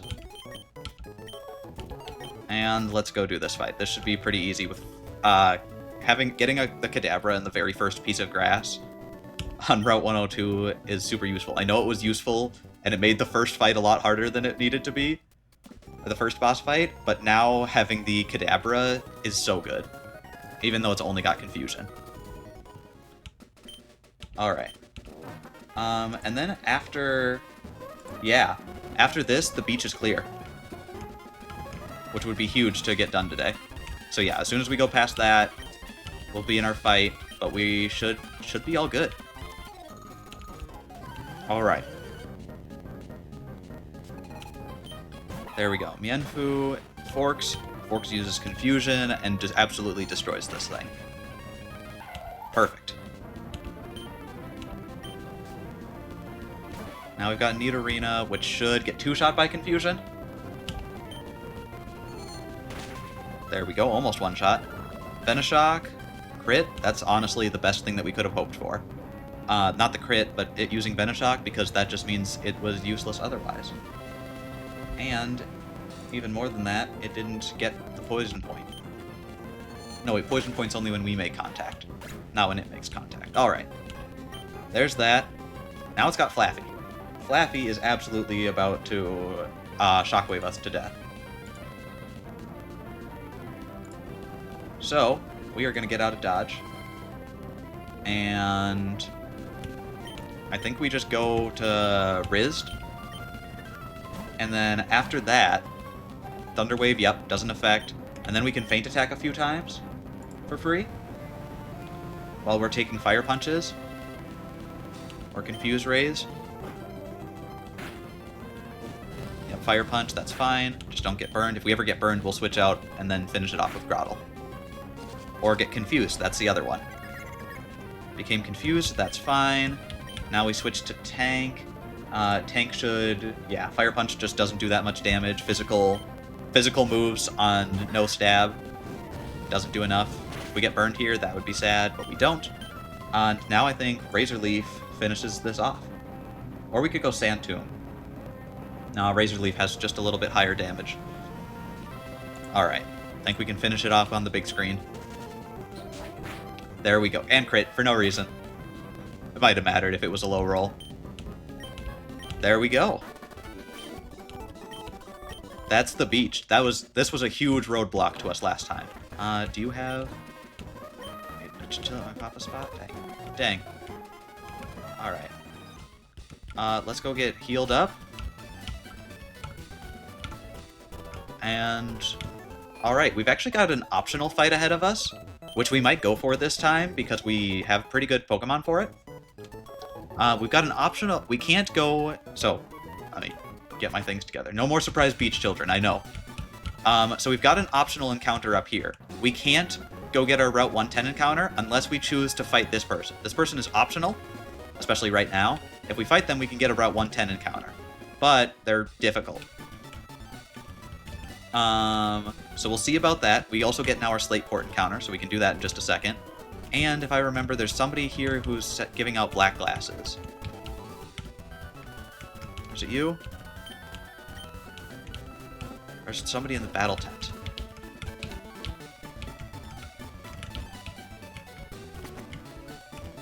Is it you?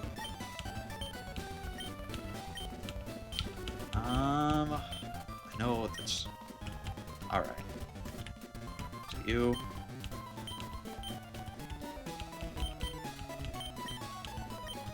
Running a survey, would you be willing to answer a few questions for me? Sure. It's cared for lovingly. If you were to liken to something else, what would it be?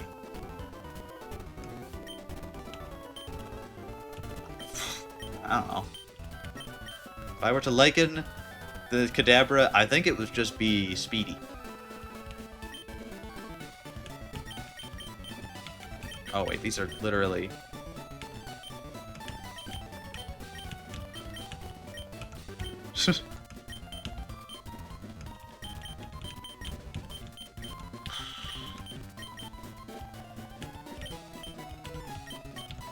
They're... Actually, nose is funny for a Kadabra.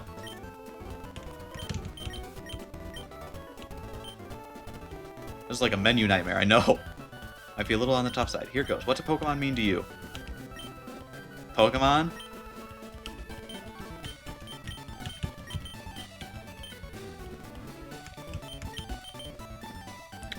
Pokemon, ooh. I don't know, is there just, like, nostalgia? Game. Pokemon is game. Alright. Are you gonna give me anything for that? No, you aren't. Okay. Where are you giving out the black glasses?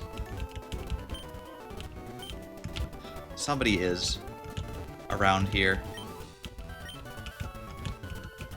Is it you? I'll go for it, sell you what you need. What do you give? Oh. Those are kind of... That's nice. I don't need any of those right now, but... If I did... Okay, genuinely though, where... Do you give the black glasses? Okay, one sec. Let me bring up the... What gives the item locations. Given by an NPC on the beach. Which NPC on the beach? There aren't any NPCs on this beach.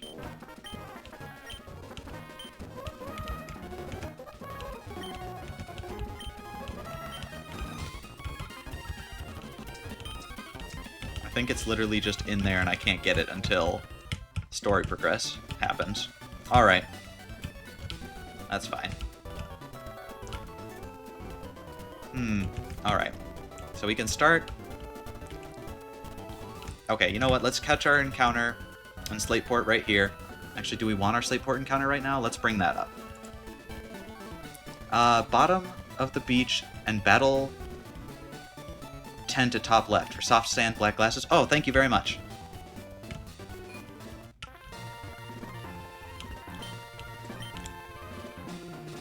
No, it was... Bugger Pokemon. Do-do-do. Okay, there we go. Thank you. Alright, and bottom of the beach you said for soft sand? Alright.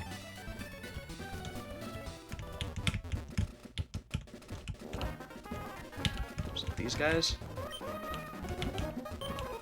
There we go. Perfect. Glad that you know the item laid out. I do not have that down yet. Alright, that could be very good.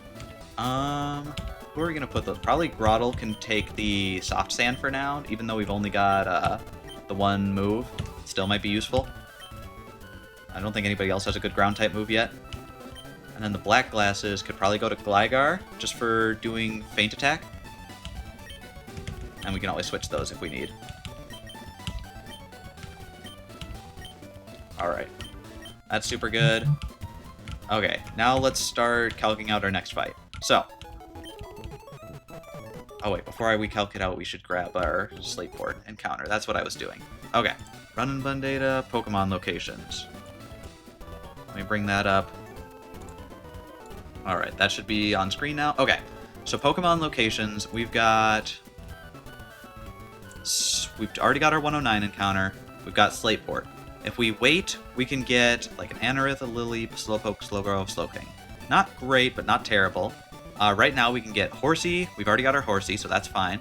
Remoraid was the next most likely, 30%. That's fine. I wouldn't be sad about it, but I wouldn't be happy. Weasel could be good, at least for a little bit. Quillfish, as long as it's got Intimidate, can be very good. But other than that, I'm not convinced. It looks like the Route 110 encounter isn't very good in the water, but it looks like it's really good 110 if we go to the grass. It's just all electric types. So yeah, if we need an electric type, that's very good. All right, let's take a quick look at what that fight looks like to get to the 110 encounter. So, leading Babarrel. What do we have? Okay, this Babarrel is tough and fast. Gligar outspeeds, but doesn't take any damage. It takes too much damage. Pluck? Having Pluck for coverage on this barrel. How does this barrel have Pluck? Excuse me.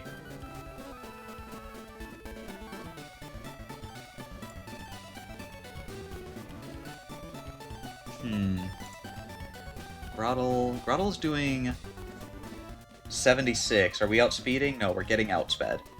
So we'll take 2 Plucks, but we can kill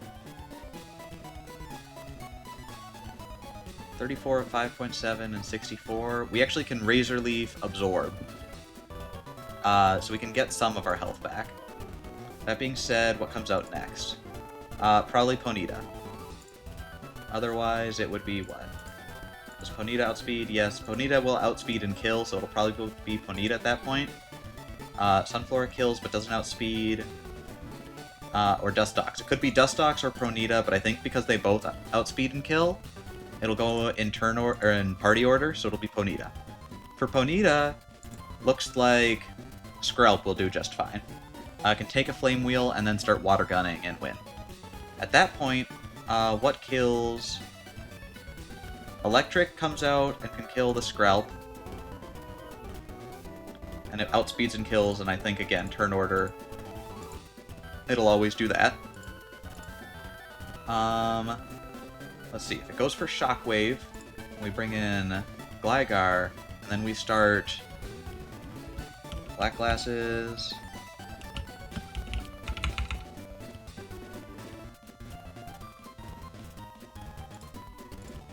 We can do 24 damage a turn, or 20 assuming worst case scenario. So 20% damage, so 20, 40, 60, 80, 100. We can 5-shot it. We get a free switch in because of Shockwave, but it's got Mega Drain that it's using every turn. It also might Super Fang to get half health. But actually it looks like a better option would be to have Grottle out here. Though we had Grottle was our plan to use against the Barrel. Alright, what about the Sunflora?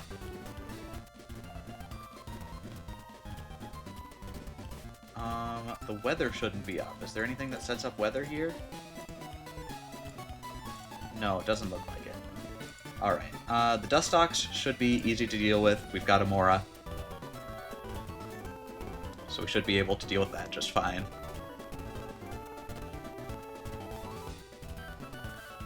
Alright. Other than that, how are we going to deal with the Sunflora with Energy Ball?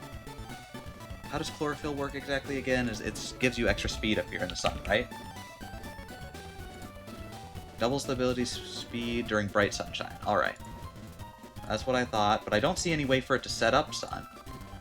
This thing doesn't have... Nope, I think we're good. Good there. Dustox is easy. Do we have anything that can deal with this and take a hit? Fusion. We're not doing much with Kadabra anymore. Air Cutter does fine, but not great. And we're taking Sludge Bombs pretty hard.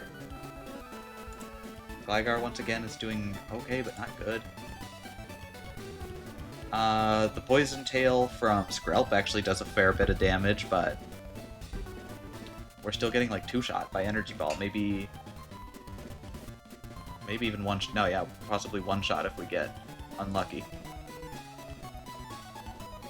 And get crit.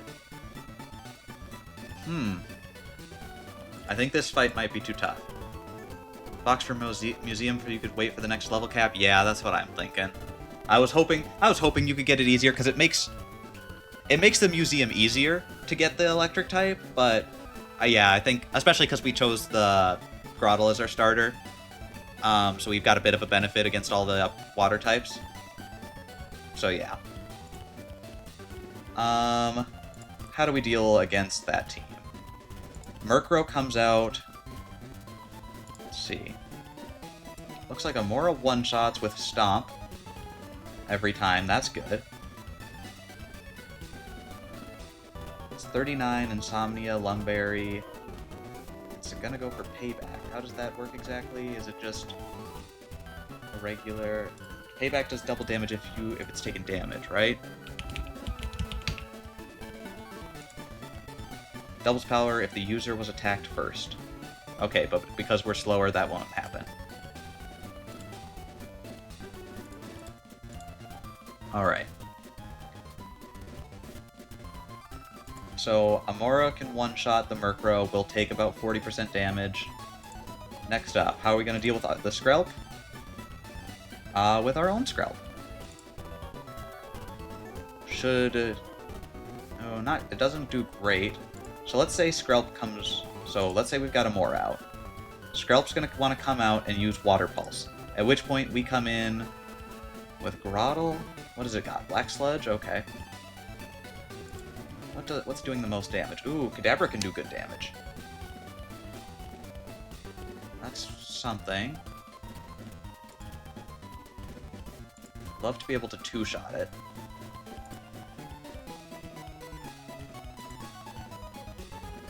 Looks like our Skrelp with Feint Attack is the only one doing more damage than we're taking. Especially if we put Black Glasses on.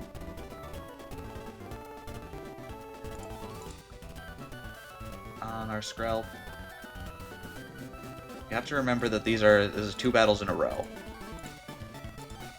How do we deal with the Tortuga? It's got Rindo, so that means we can't just hit it with a single grass move and it dies. Solid Rock, what does that do?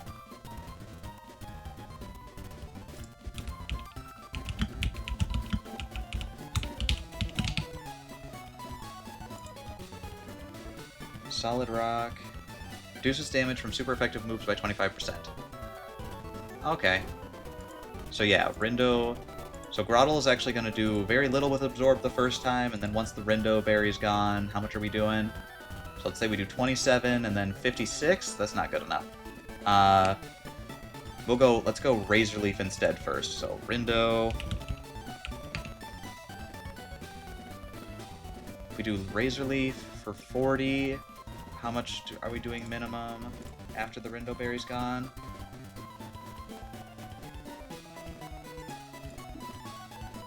$40, $56. Yeah, no. We have to Razor Leaf and then Absorb. That's fine. Or no, we can't Absorb. We'll have to Razor Leaf, Razor Leaf. Okay. How about the next fight? The Marini is a little scary. Let's say we've got Amora still out. Amora actually does pretty fine into Marini, it looks like. Which is good. Having a good Mon into both fights is going to be huge. So we've got Marini. How are we dealing with this Frillish? Grotle can one-shot, but Grotle might be weak at this point, so we'll have to see about that. And I think this thing's going to come out. The Whirlipede's scary. How well does...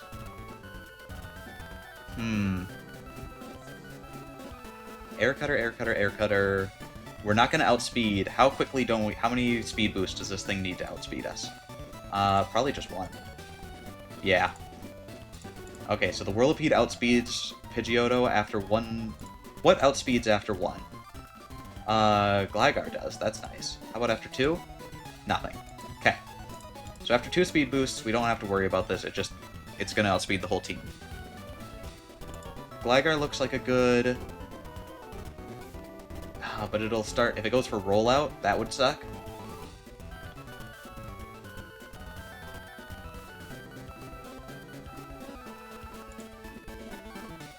I'd really like to have Pidgeotto 1, 2, 3, but I think if it goes for rollout, which doubles every time, so let's say first rollout, second rollout, does a lot more. What was your Old-Dale encounter? Old-Dale with Fletchling, which died. That died to... Like, I probably could have played a little better, but we got, like, I think triple... I don't remember exactly what happened. I can find the clip, but we lost our Fletchling. We never got... Can Fake Out to interrupt rollout as well? That's true. That's a good call. Yeah, we still actually have our Little Root encounter, but I'm hoping to save that. Just to get one of the starters later on. Rather than Surf for like a Surskit or Lotad or something. In addition, I also haven't gotten our, we got our Dewford encounter. That was, where's Tyrogue? There we go. But we didn't get our, oh, what was the city? Like the one city you can fish in real early. What is, I just remember what that is.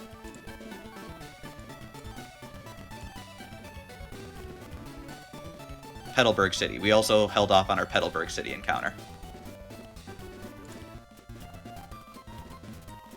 We also have our Slateport City encounter. I don't think that'll be helpful here, but if we need any of those, we can cash out.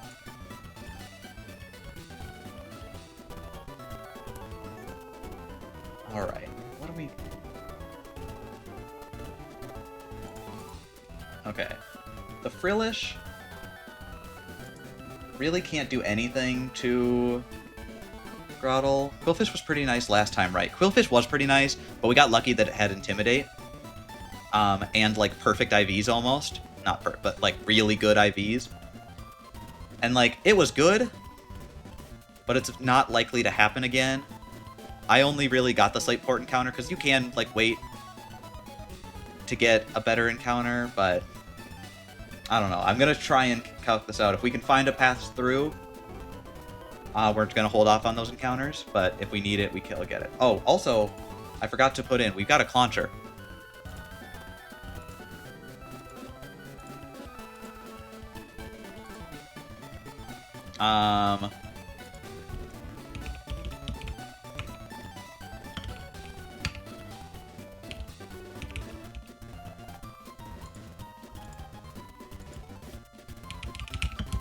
Let me put that into the thing real quick.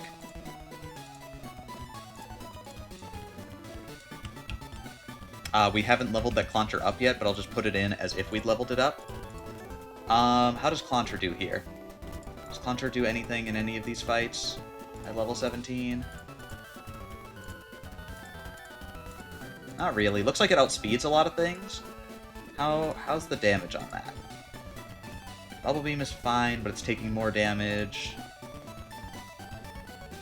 Yeah, it's not really doing anything in these fights, so that's fine. We're not going to worry about that. Alright. So let's work backwards. I think it's... we could do the first fight first, but that seems like just a bad idea in general. Like, just to do, so we should do this in reverse. The scariest thing on the second team is this Whirlipede. What do we need to kill this Whirlipede? It looks like we're gonna need... How much is... We're not doing that much with Aqua Jet Krabby, and yeah, Venoshock's doing like 80, so we'll get crit killed. It looks like Pidgeotto does the best into Whirlipede with Air Cutter, Air Cutter, Air Cutter, and a chance that we crit and kill it in 2.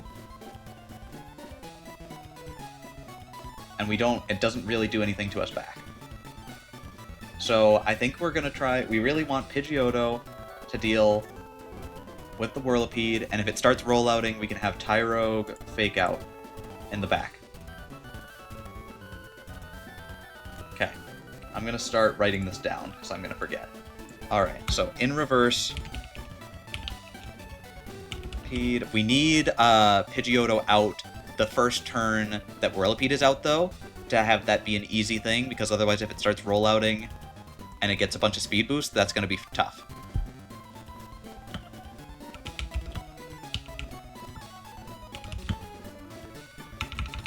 Soft countered by Pidgeotto. Okay. So we need Pidgeotto out against Whirlipede with mostly full health. And we'll be fine. So, let's say this first one. We kill Marini with, say, Amora. Let's just say that that worked out. Right, we get soaked. So we're water types, we get Venoshock, that's fine. We just rock throw, rock throw, rock throw.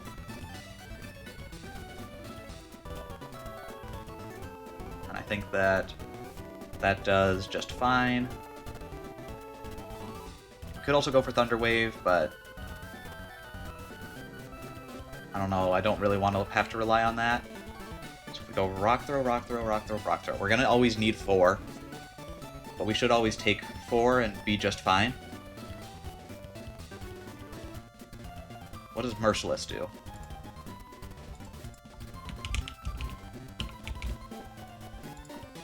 Merciless attacks used but will always become critical hits against poison targets. Ooh, that's scary. Unless the target has battle armor or shell armor. Okay, that's terrifying. So it'll try and Toxic and then Venoshock Shock crit us. Alright, but Rock Throw should still be just fine there. And we can switch out to like a Grottle or something else. Alright, which of these will actually come out, though, against Amora? Both of them outspeed. How does Frillish... Frillish KOs Amora, as does Whirlipede. Okay, so we want... How about if we kill...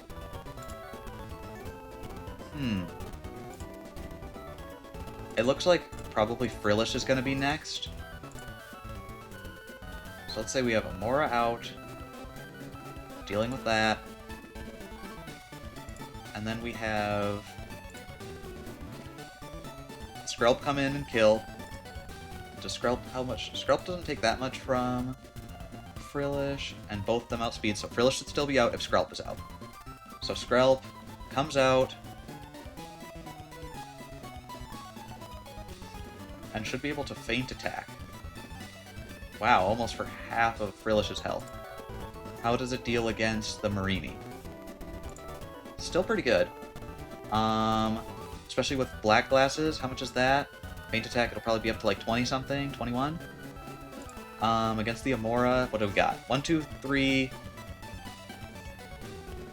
25, 25, 25, 75? Let's say 3 Rock Throws, and then we come in with Skrelp and kill with Feint attack.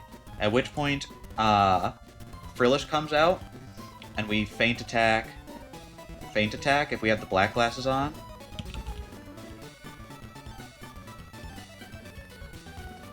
I don't think we have enough health for that, but let's just think. So yeah, Feint attack, 2 Feint attacks kill this Frillish. How about Feint attacks from Gligar? Yeah, they'll definitely kill 2. 2 Feint attacks, but we die to 2, but we outspeed. So if we come in with the Gligar to finish off the Marini. So the Gligar finishes off the Marini with a better Feint attack. So, 4... Okay, 3 Rock Throws from Amora into Marini. Then switch to...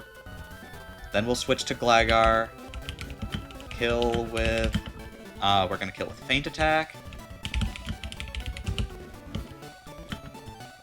At which point, if Gligar's out, we're dealing more than we're taking to either, and we outspeed both. So theoretically, Frillish should come out next. At which point we 2-shot and kill Frillish, and it shouldn't be able to kill us from that range. We just have to make sure that Gligar hasn't taken any damage. Me, EP, I'll be lurking, no problem. Thanks for hanging around, Mixie. Okay. And then when the Whirlipede come out, Pidgeot kills. Gligar and Pidgeot should kill together, with Tyrogue in the back. So that's 3 Pokemon to win, or 4 Pokemon to win the second fight. In addition, our first Pokemon deals pretty well with the first fight. So, Amora destroys this Murkrow. We'll probably take a payback, which sucks, but we'll be fine. Then Skrelp will come out.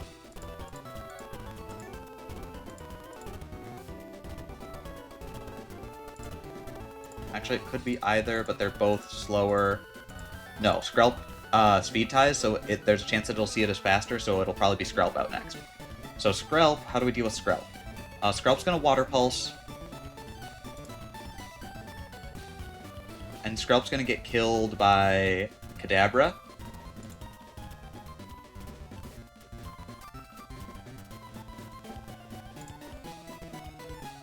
And then Groddle destroys Tortuga. So, Amora... What did I say killed Skrelp? Kadabra. Amora, Kadabra, Groddle wins the first fight. Amora, Gligar, Tyrogue, Pidgeot wins the second fight. There's an overlap of 1. That's a 6-team. That is 6 Pokemon that should win this fight. Alright. Let's get those Pokemon all ready.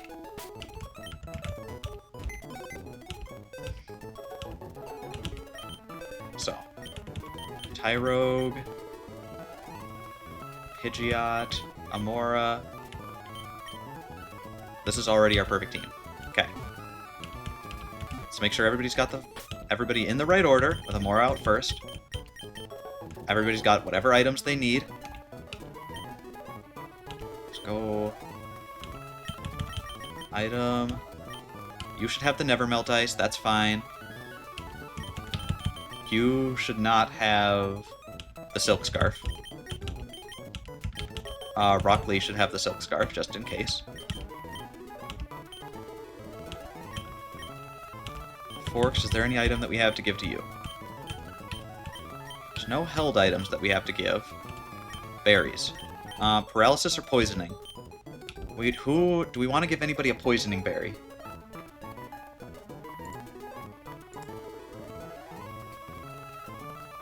Whirlipede. If Whirlipede poisons our ace, that could be really suck. So you should probably take a poison berry. Forks should never be in danger of getting poisoned. Right? No, he might. Alright, so we give Forks a poison berry too. Alright. I think with this team, let's just make sure that we take whatever item you have and make sure that you're holding the black glasses so that you can always two-shot. Yep. I think you already were, but now we're certain of it. Alright. I think we're 100% good here. We just have to execute. This is going to be tough. Okay, so what was our plan for Fight 1? Fight 2 is easy. Fight 1... Okay, let me make sure I've got all this written down. Switch to Gligar, kill with Feint Attack. Gligar, 2 shots. What is that? The Frillish.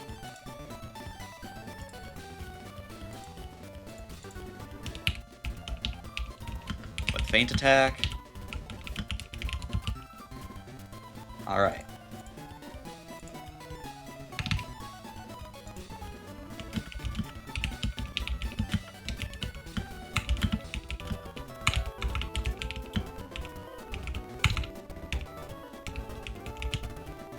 Okay. For first fight, we lead Amora into there. We stomp.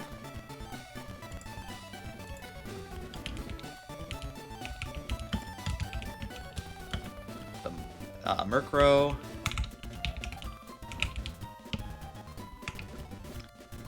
Then the Skrelp should come out. Skrelp gets dealt with by Kadabra.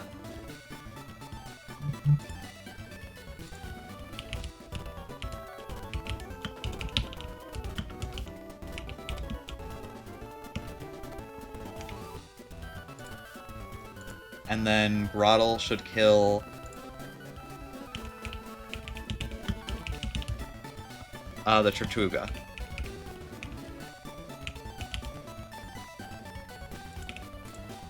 More than that, I don't think at any point we're going to need Soft Sand on Tank, so we're going to give Tank an Oran Berry.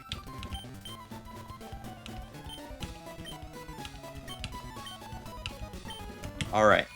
I like this plan. Let's do this and save one last time, and then let's get to it. Alright. I like our chances. If we can get through this fight, this is the... Although we've lost most of our team to the beach previously, this is the farthest we will have ever got. Let's go talk to the person up here. Where do we have to... Is it you? Where do we have to go? This isn't right. Yeah, it's somewhere down here. Yep, this one. To a random guy up here, right? You? No. Not you. It's you. Oh, somebody on the first floor. Must be you. There we go. Alright, let's go do a museum then.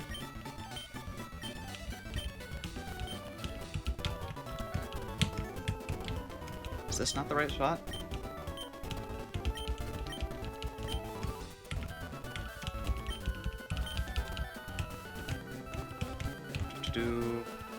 Just a little bit lost. I swear this is the right spot. Let's just double check. Is team... Yep, they're all gone. Okay, we did it right. Got the right Pokemon out. Yep. Alright. Believe. Good luck. Thank you. It's gonna be great. We'll just walk past all these guys. Act just fine. Talk to you, and then we have to do the double. Or the back-to-back battle. I did it. Good luck. Yeah, we've got this. Luckily, they weren't smart enough to do a double battle. This would be much... Maybe it wouldn't be tougher. Sometimes double battles are tougher, but sometimes they can... Having spread moves is good. I don't really have good spread moves yet, so maybe it would still be too difficult. Anyways. Let's go.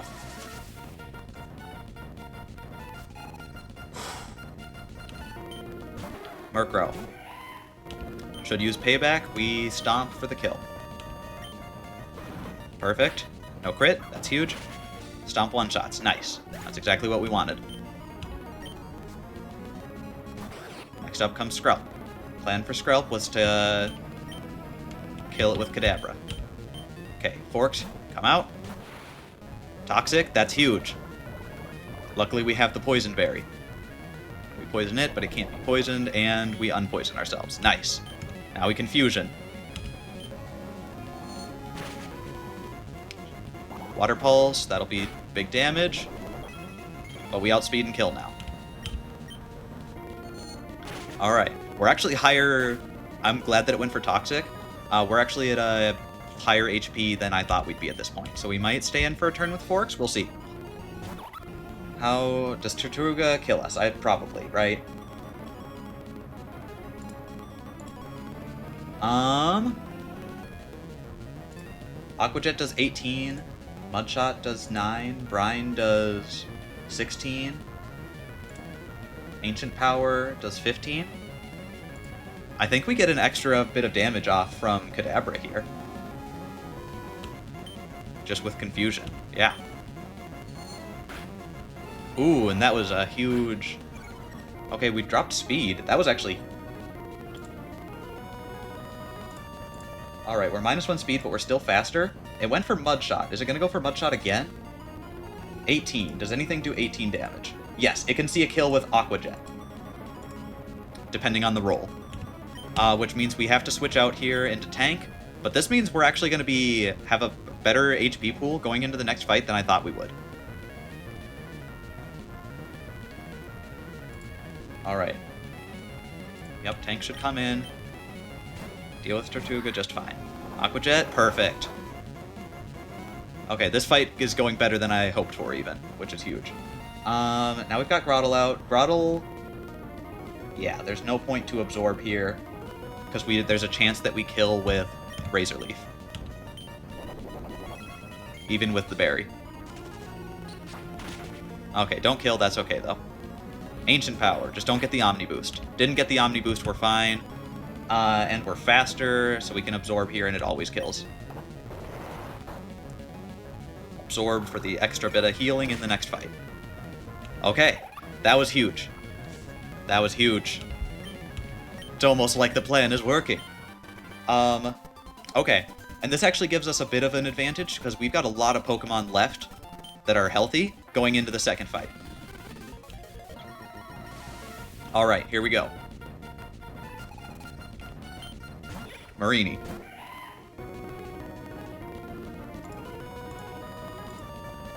Our plan was to just rock throw a couple times, take some damage, that's fine. Toxic, that's fine. Badly poisoned, we rock throw.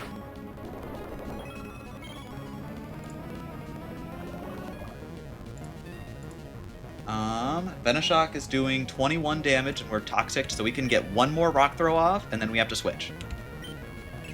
Used bunker, that's fine. Yeah, I didn't think about that. That's okay.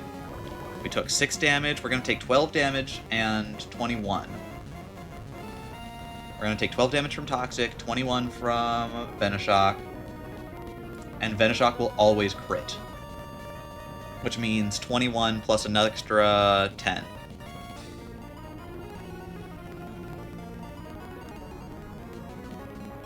The extra 10 is going to be a problem. 31, forgot that was a thing, yeah. Okay, so Marini is going to be... I should have taken... You know what I should have done? I should have taken the Nevermelt Ice off, and I should have given Littlefoot Poison Berry as well. Well, it's going to go for Venoshock here, because it's just very good. So assuming that we switch in something that isn't poisoned...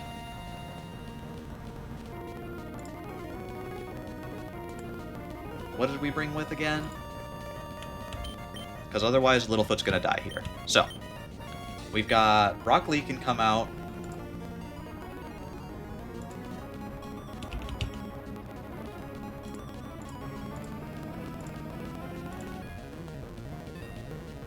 Fake out? No. Venoshock does like 50% to Rock Lee. Venoshock, how much is Venoshock doing to Gligar? Not that much. Then we can start feint attacking. I'd love to have Gligar at full health. But it's fine. Can Tank come in against a Venoshock? Not really. Venoshock's doing 26 damage to Tank. And then is Tank faster? No, Tank is then also slower. So Tank for sure gets killed by this thing. Can Kadabra take a hit? Kadabra can take a hit, but can't take 2. How much does Kadabra do to this Marini? Kadabra kills Marini. I think we switch in Forks and then one-shot it.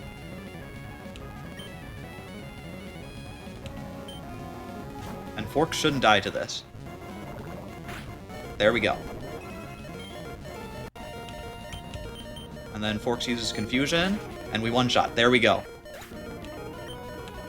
I'm glad that Forks... I did not expect to be able to use Forks here, because I thought that Forks would have taken more damage, but that Poison Berry really helped us last fight. It gave us an extra out. Alright, so now we've got Kadabra out against this Frillish. We're faster. We don't one-shot. It's going to use Hex. Honestly, it could use anything here, because anything kills. So, random move... Could use Shockwave. Shockwave or Hex and we're good. Water Pulse into...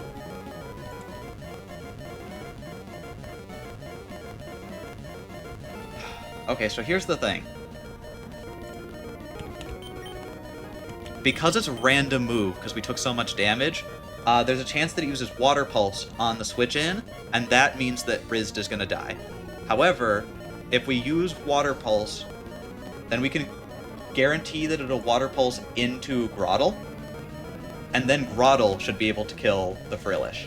So actually, we go into Rizd no matter what here. I was going to say, the only thing is, Groddle... Because if it goes for Hex... what do we get? It does 18 damage. If it goes for Hex, it's 18 damage onto Groddle. But that's the max, and it never two-shots. And we outspeed. Yep, Tank outspeeds, we're going straight into Groddle. And it uses Shockwave, that's even better. Perfect. With that, I actually think we just start absorbing. I think we absorb once and then Razor Leaf. Because Razor Leaf might not kill in one shot. Actually, it might, though, so might as well go for the Razor Leaf, try and get it in one. There we go. And crit. That's huge. Okay. Now we've got this Whirlipede. We've got a Grottle out. It's at 33. It should see a kill with Pin Missile. And it shows that our best move is Bite. We're speed tying. So it should go for Pin Missile here. Or Venoshock, depending on what the roll is. If it goes minimum roll Pin Missile and max roll Venoshock, could go for Venoshock here. But it looks like it'll go for Pin Missile. If it goes for Pin Missile, we'd love to come in with Pidgeotto. If it goes for Pin Missile, we'd also love to come in with Gligar, but not as much. So yeah, we come in here with Pidgeotto.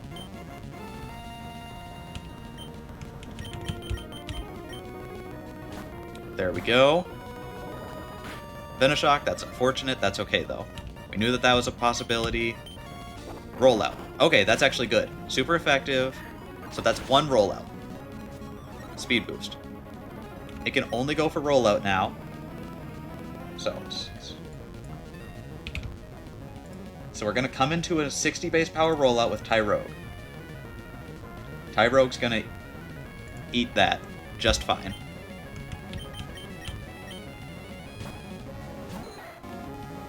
It had missed. Okay, so we didn't even need it. But we get a free fake out here. In that case. Free fake out crit, nice. Alright, then we took damage from the Rocky Helmet. Alright, now it's going to see that Venoshock does far and away the most damage.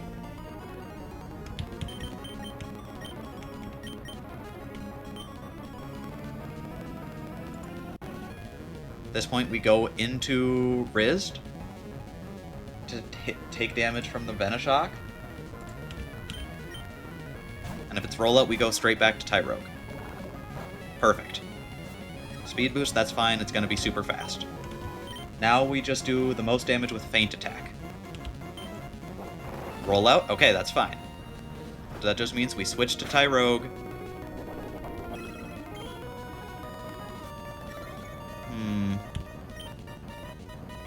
Is there any reason not to just go for Feint Attack right now? I'm sure it's faster at this point. Quick Attack? Rizzed? I meant, yeah, that's gonna be a clip later. There's not a good... That's... Yes, Rizzed. That was named after a clip. That was Mixie. We blame Mixie. But I think you're right. Quick Attack here should do between 11 and 0.6. I think Quick Attack should always work here. And it does. There we go. Deathless fight to the second boss. And that's a new level cap, too. That's huge. We made it. Alright. Unfortunately, we didn't bring you to the battle mitts, but you did make it some ways. Alright.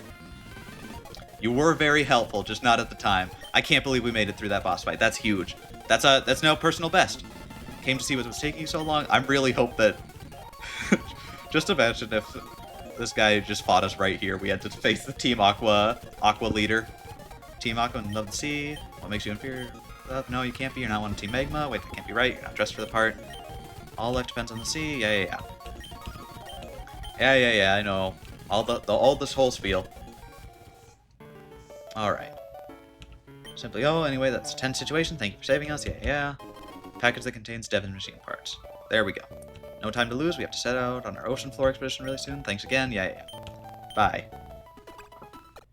Oh, and we got our Pokemon healed, it looks like. Perfect. Alright, where's the next fight? Next fight should be... Okay, yeah, now we have to do Dewford Gym. But I'm not doing Dewford Gym tonight. So I think... Ooh! Run away. I guess you drove them away. What are you gonna do? Trying to become a good friend. I'll keep an eye out for you. Just to tag along with you, but I do want to keep an eye on the towns of other people too, so I'll be off. Yeah. Alright. Don't know what that was about, but that's probably something. Alright, let's take a second, heal everybody up. And I think I'm gonna call that a stream. We managed to make... Sorry that you were tuning out as soon as you got here, Mitch. But I think after that boss fight, we'll have the level cap raised for next time. We've got a pretty fantastic box at the moment. I'm feeling good about this run, genuinely. Although, obviously, nothing's set in stone until we make it past the first gym battle. But after that, if we can hold on to our encounters and have a good gym battle, I think we're gonna be just fine. Let's see, who do we have coming up? We've got our Slateport encounter, and that's kind of it, as well as Route 110. We could probably get our Route 110 encounter now. We can calc for that next time right away, and get an electric type. I don't know if that'll be useful, but having an extra Pokemon could be useful, especially if we get like a Intimidate Shinx or something. What else? Probably get a couple of the other encounters. World record inbound. I think we're already out of world record range. I think somebody's done it in like 2 attempts or something. I think that there might be somebody. This might be a lie, but I think that there's somebody who did it in 1 attempt. So we're already can't be world record, but we can be. I think there are 54 people who have beaten it so far. We can be 55 or 57 or whatever it'll be by the time we beat it, and that's something. All right, but thank you guys very much all for hanging out. It was wonderful streaming. I hope to see you guys all again next time. World's first furry. Honestly, for the overlap for autistic streamers who played this game, I would doubt it, I'll be honest. But it's possible. Maybe the very first furry VTuber with a fully 3D workable model. Yeah, hopefully. Except that I was looking through the list, and I think that I still might not be world record. But we'll find some world record that we get. No, for sure. That could be the actual first. That's a possibility for sure. Here, I will have that information by next stream. I think I usually have things on Fridays, but I don't tomorrow because people were busy. So I will stream tomorrow night again, probably around 5:30 Central Time, CST. So like 4 hours previously from now tomorrow. So I'll stream it, hopefully get to... my hope is to get through, or at least plan, Gym Battle 1 tomorrow. So, hope to see you all there. It was a ton of fun hanging out, and I appreciate all the new people who came in, and we're all super helpful. Yeah, drop a follow if you want to see that tomorrow, and thank you guys very much. Au revoir. Have a wonderful rest of your night. Thank you very much for dropping by, and see you all next time. Bye! I'll save. Wait, I did the bye too quickly. I always save right before I go off so that you guys see that I didn't mess with the file in between. There we go. Bye for real this time.